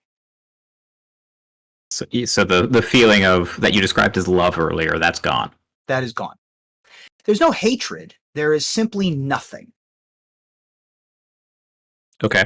And as for like the memory access that I tried to do, did I succeed with that, or is there just nothing at all there for me to get? I would say make another. This would be a different type of check. Relp would be able to help you with this. So I would give you advantage on your intelligence plus proficiency. Okay. It's an intelligence check? Intelligence, and then add your proficiency. Nat 20. Woo! You Nice, keep getting very these nat 20s on the the story beats, which is cute. I was planning on writing this scene, so I'm going to have to just wing it. Okay. So you're able to get some video. The video that you get, the audio and video that you get is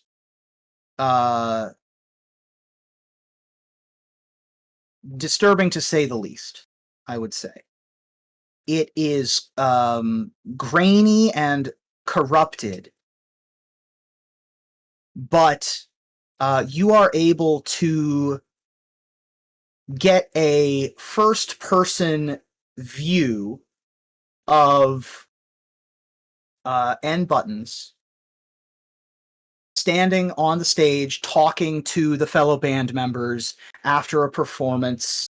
After all the guests have gone home, there's no one left at the park. They're just sort of shooting the shit on the stage, talking about how New Capenna is really just a strange place to put down a carnival. But it seems like the people here really could use a good time, and even the adults who might otherwise take themselves too seriously or think themselves too old for a carnival and a circus really seemed to have fun. And they joke, some of them smoke, and they talk, and there is a break in the conversation and a chittering noise. And there's a silence, and the eyes of N-Buttons looks off to the side of the stage, where there is darkness. They don't necessarily see anything. And then there's chittering off to the other side of the stage, and they look in that direction. And then there's chittering above them, and they look to the rafters.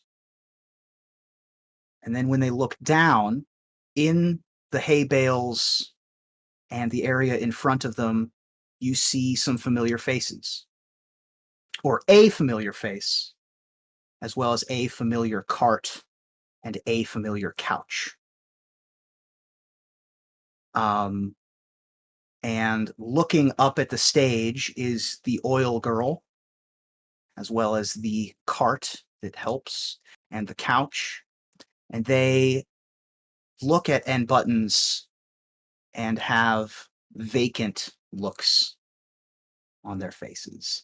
There is black sclera with no pupils behind her eyes. And N Buttons says, "Hey, are you all right? What's the problem?" And she looks up on the stage, and with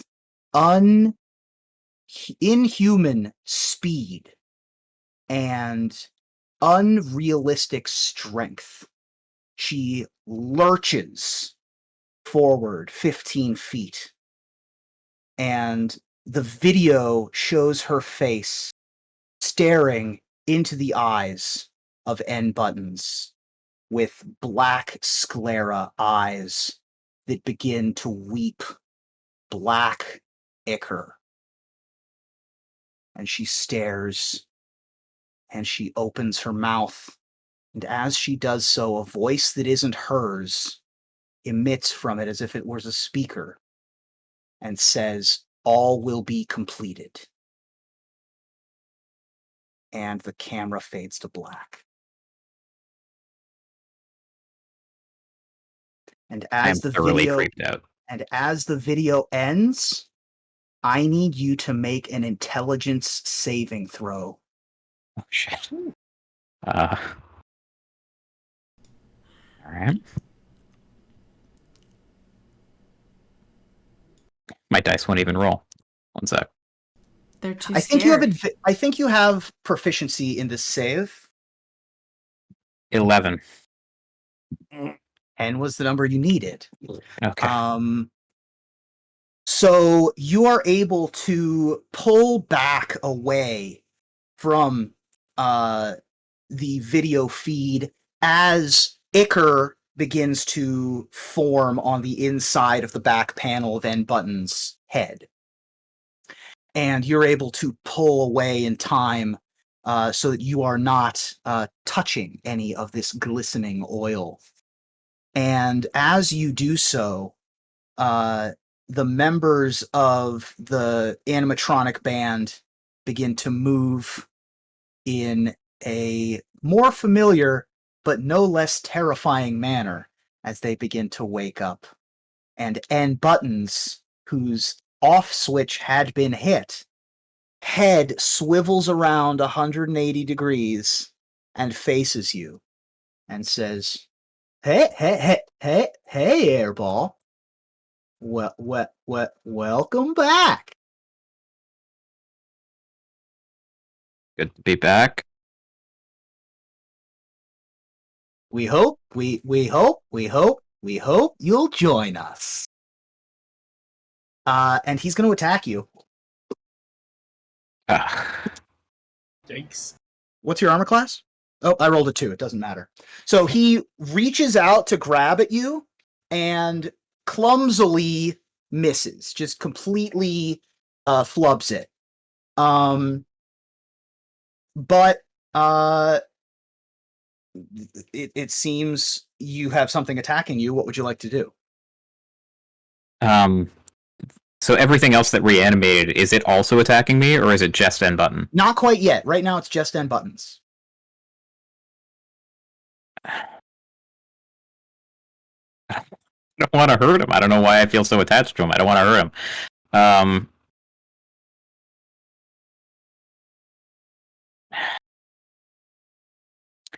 All right, let's just hit him in the face. Okay. Go ahead Unarmed and strike. make an attack roll. Yeah.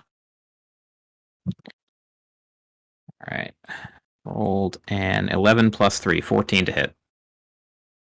Need to remember what stats I'm using for this guy. You said 14 to hit? Yep. 14 misses.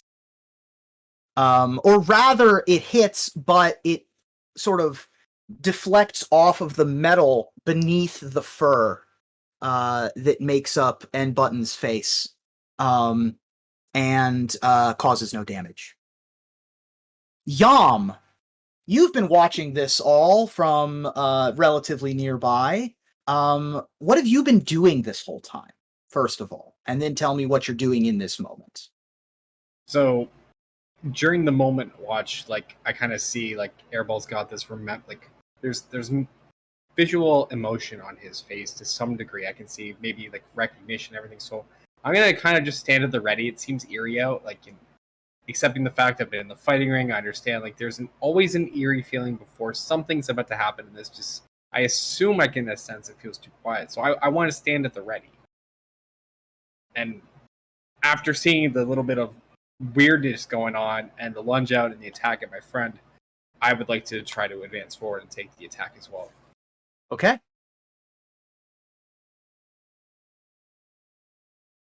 No whammy. 14. 14's a miss. Harder to hit. The other animatronics begin to get up from where they are. However, they are slow and poorly animatronicked.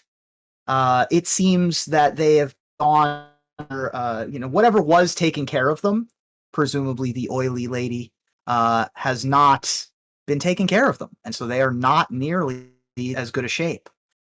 So N Buttons is the only one who is prepared to enter combat. However, the others are standing up.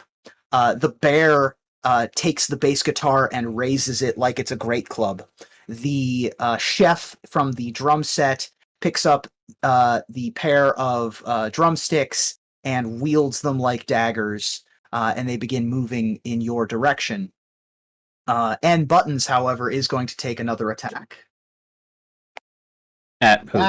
That is at you, Airball. Okay. That is going to hit, I assume. Armor class 14. Yeah. So it's an 18 to hit total. That hits. Yep. As N Buttons swings at you with their fist. And this is going to be 5 bludgeoning damage. And he has multi-attack, so he's going to attack again. Holy shit. Okay. That's a 4 on the dice, so that does not hit. But he does punch in your direction. Okay. We're outnumbered and badly outclassed, it seems like. So maybe can I use my Wand of Secrets to detect magic in the same way that Veggie did in the previous scene? I would say that's fine. All right. Do I detect balls? You do detect a ball. You don't detect balls. Okay. You detect a ball situated in the sign that says assembled ensemble, featuring N Buttons. Behind the drum set, the ball is the period after the letter N. How far away is that from me? I would say 20 feet. But it's up on a riser. The drum set is like up on a small 2 or 3 foot riser. Then there's a drum set which has a chef wielding some drumsticks in it. And then the sign is behind that. So I would say 15 or 20 feet. Okay. My speed is 30, so I'll just get all the way there, I guess. You can, yeah. It would qualify as difficult terrain. So it would take all of your movement to get there. Okay. Your action was to use the Wand of Secrets. Your movement is to get to the ball. You could not have disengaged. So I'm going to get an attack of opportunity on you. That is going to be a 14 to hit you.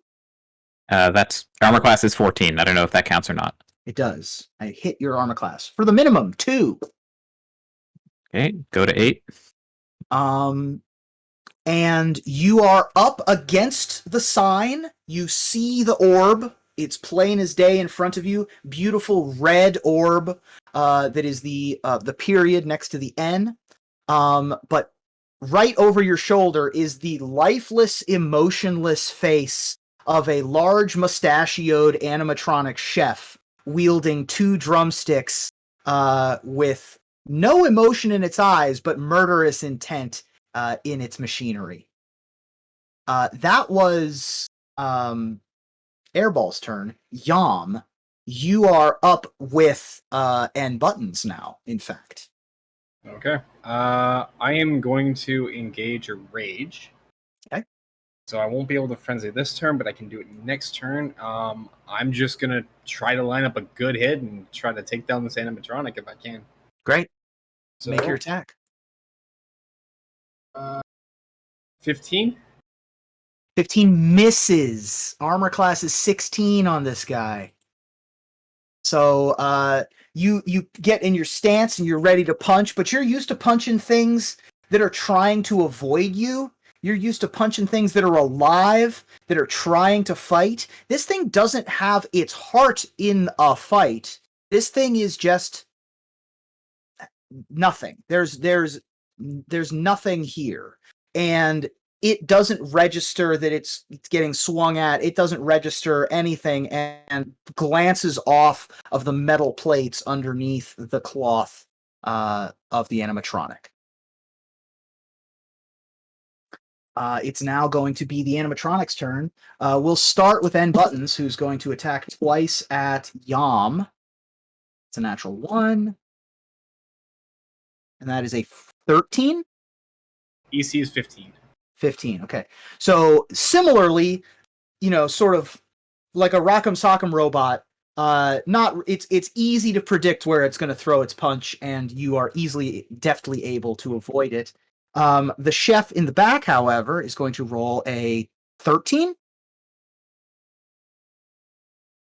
What's your armor class, Airball? 14. 14. All right, 13 misses. Seems like the chef is a little bit weaker than the leader of the band, and only gets 1 attack per round. And so tries to hit you with a drumstick, and similarly, it scrapes off of the back of your metallic exterior. It's your turn. How sturdy is this stage? Pretty sturdy, I would say. If a It's big up to O4 OSHA. to like, if a big O4 to do his best to bring it down. It you would think take it's some some- doing. This would be a very difficult check. I would say a DC 20 to try to collapse a stage. Or are you just trying to collapse the riser? Whatever they're standing on. So the stage itself is pretty big. It's like 25 by 15.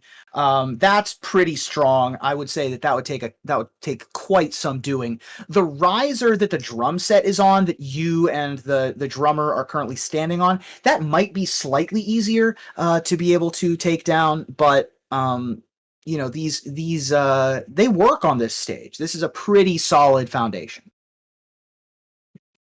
Okay.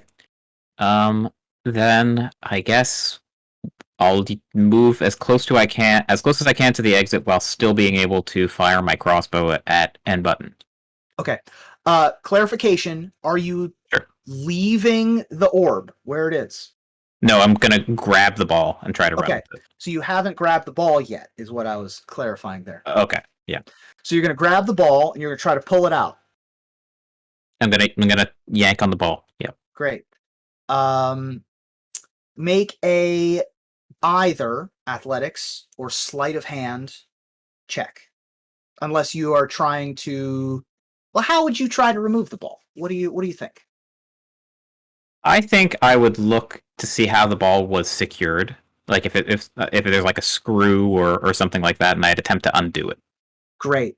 In that case, feel free to make either sleight of hand or investigation, or sleight of hand or investigation. I think are the two that are going to work here.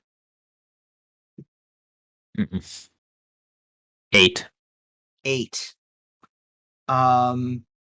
You're able to start loosening the ball. It is screwed into place or magically affixed in some way, but you're able to get it about halfway out. Okay.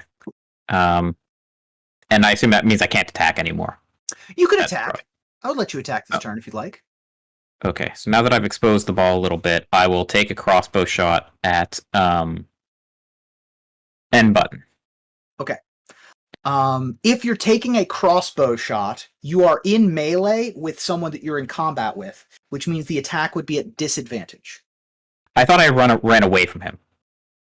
You ran away from N buttons. You're now in melee with the chef.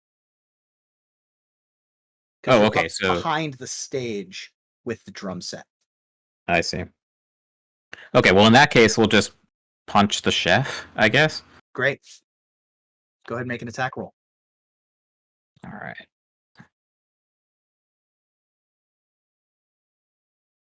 20 to hit. 20 will hit. All right, and I am going to roll a d6, I think. Oh no, it just does 2. There's no roll associated with it. You're able to hit the guy in the head.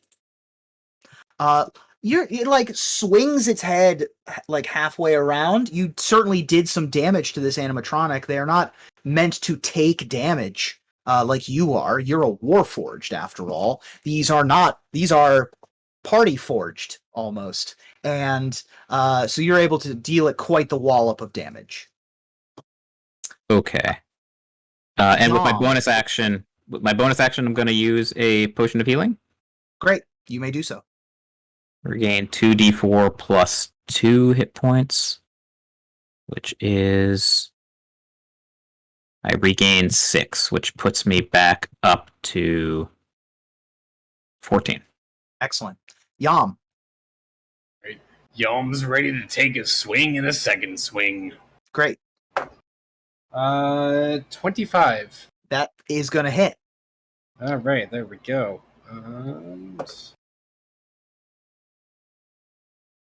7 plus 2 plus 2. 11 on the first hit. Okay. 11 damage. So you put a big dent in the chest of N buttons, and it sort of like caves in a little bit, and some sparks kind of fly out. It's still up. I will go for second hit. 19. 19 hits. All right. 2, 8, 12. 12. So as it caves in and its head sort of droops a little bit, you're able to spot an opportunity for an uppercut. And as you deliver said uppercut, N Button's head pops up almost like a Rock'em Sock'em robot on the end of a spring. And the clown head sort of bounces as it's knocked out and teeters and falls over backwards unconscious. Doesn't look like it's, you haven't killed this thing per se. You haven't destroyed your old pal and Buttons, but it is out of the fight, certainly. And Airball, I think we're back to you. So you can use more action to be able to unscrew the ball. Are we back to me? I thought the chef was going to have to take a shot at me before we got back to me again. Sure, I'll take a shot at you. Don't gotta ask me twice. That's a 5 on the dice, so that's an 8 to hit you. The the bear is going to come over as well. The bear with the bass guitar is going to try to take a swing. That one's going to hit. That's a 16 to hit. And the bear does the minimum. Take 3. Go to 11. All right. A bass guitar patang over your head. And you're the object of attention of 2 different beings right now. We're gonna continue unscrewing the ball. Okay. You have the ball now. Certainly spending 2 rounds getting it into your hand is easy enough. Okay, let's rendezvous with Yom. So if you leave combat right now, I'm going to have 2 attacks of opportunity on you. Yep. Okay. Here we go. First one's the chef. Chef is a 14 to hit. It hits. Take 4. Go to 7. Bass guitar coming. That's a 15 to hit you. That hits. Okay. I roll a d6 and I add 2 to it. Okay. Take 6. Go to 1. Okay. Ooh. So they both hit you on your way out, but you stay up and you're now out of their range. And Now can I shoot behind- at them with the crossbow? You certainly can. All right. Let's do it. Going to roll to hit. 10. 10 does not hit. Okay. Pass the turn. All right.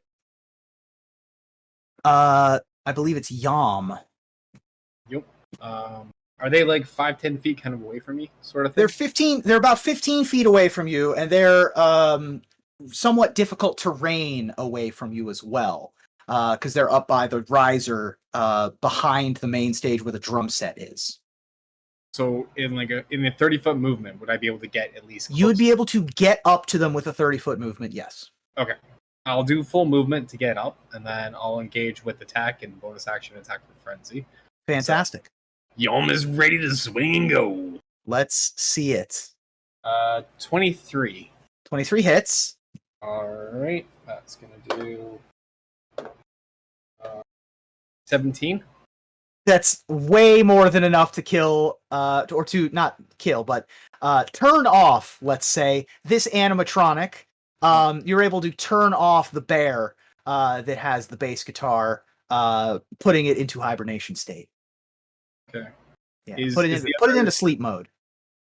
Is the other animatronic within striking range still? Yes. Or The chef is still there. So okay. I wasn't sure if it was like, it's 5 feet apart. Wasn't okay. Cool. I will do second attack. Okay. 14. 14 misses. These armor classes are 15. So the chef is still up. And the chef is going to take its swing. As the other... I'm sorry? At who? At Yom. Because Okay. he's up next to Yom. And so... That is 11 to hit you. He sees 15. Okay. So doesn't matter. So tries to take a swing, doesn't matter. The rest of the animatronic jam band that is off stage and the bits of the performance space that aren't present begin to awaken and move. You see a animatronic sort of like puppet boy thing that plays the keyboards begin to wake up from behind somewhere, playing like a Wurlitzer machine in the back. You see some other members of the stage crew begin to sort of make their crawling motion onto the stage. And not all of the stage crew are animatronic. Some of these people are goblinoids, vampires, human, and they begin moving in a similar zombie-like movement to the goblins from the Adventureland, but they are beginning to coalesce into the middle and head in your direction. But they are moving quite slowly, and so they are not there. And that is the bad guys round. Airball, you have there's nothing between. There's clear skies between you and the exit of the assembled ensemble, but Yam is behind you.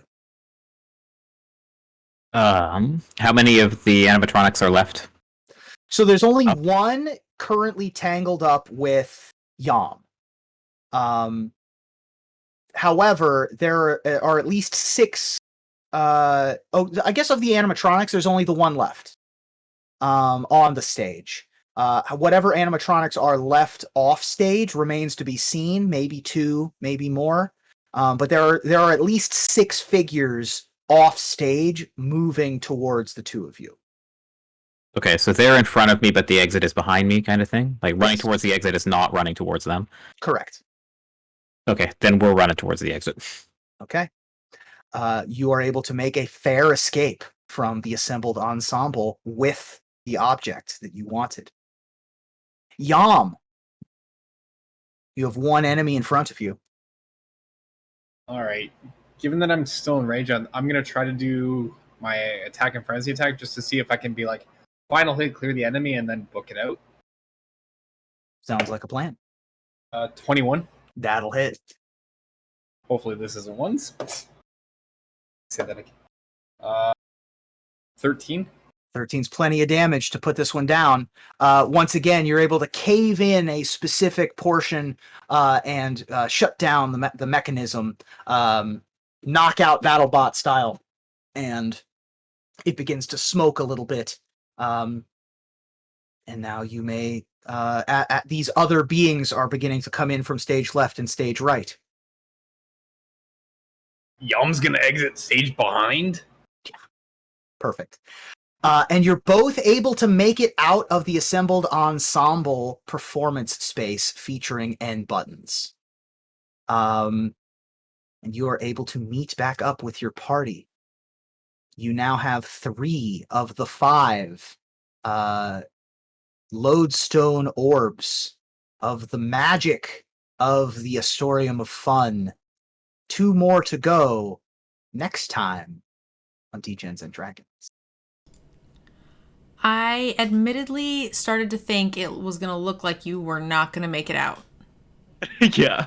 Like, when you guys were beat to shit and he was like, there are 6 more things on the stage, I was just like, oh no, they should run. Mm-hmm. We were fine. This haunted house that I'm giving you is an exercise in cutting your losses, which I love. I don't think we were supposed to split up. Yeah, when you said that, I was like, oh dear. Oh dear. It's fine. It's fine. It's fine. live. Well, Fine. I think the plan is now to meet back up at the pole, and then we'll be like, guys, that was hard. Let's do the next ones together. Yeah. Split up. I did balance these for an entire party. So, you guys survived. Listen. Yeah. You guys... Yeah. Who's got the chips is what we have to say about that. Yes, I feel like we were maybe supposed to like actually fight our way through some of them maybe, but we had this false sense of security that it was just like chilling on the pole, and we were like, great, the rest are going to be a piece of cake. So yeah, well, you already fought. I guess in retrospect, yeah, we fought the dinosaur already. yeah, that's true. All right, guys, thank you so much for joining me for episode 4. For those of you guys in the audience, thank you guys for checking out our video. We really do appreciate it. And don't forget, if you'd like to support us, you guys can check out Cool Stuff Inc. and use code DGEN at checkout for any of your Magic or D&D needs. They also have like dice and sleeves and all sorts of cool stuff. And it lets them know that that we sent you, and they should keep sponsoring our show. So please give them a chance to earn your business. MoxReuby, thank you so much for joining us. Thank you. This was a ton of fun, and I'm glad that we're still having a good time with this, and that despite the twists and turns, we're all on the same page. Airball, thank you so much. Thanks for having me. Right.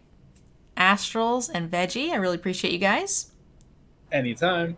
All right, we will see all of you guys next week for episode 5.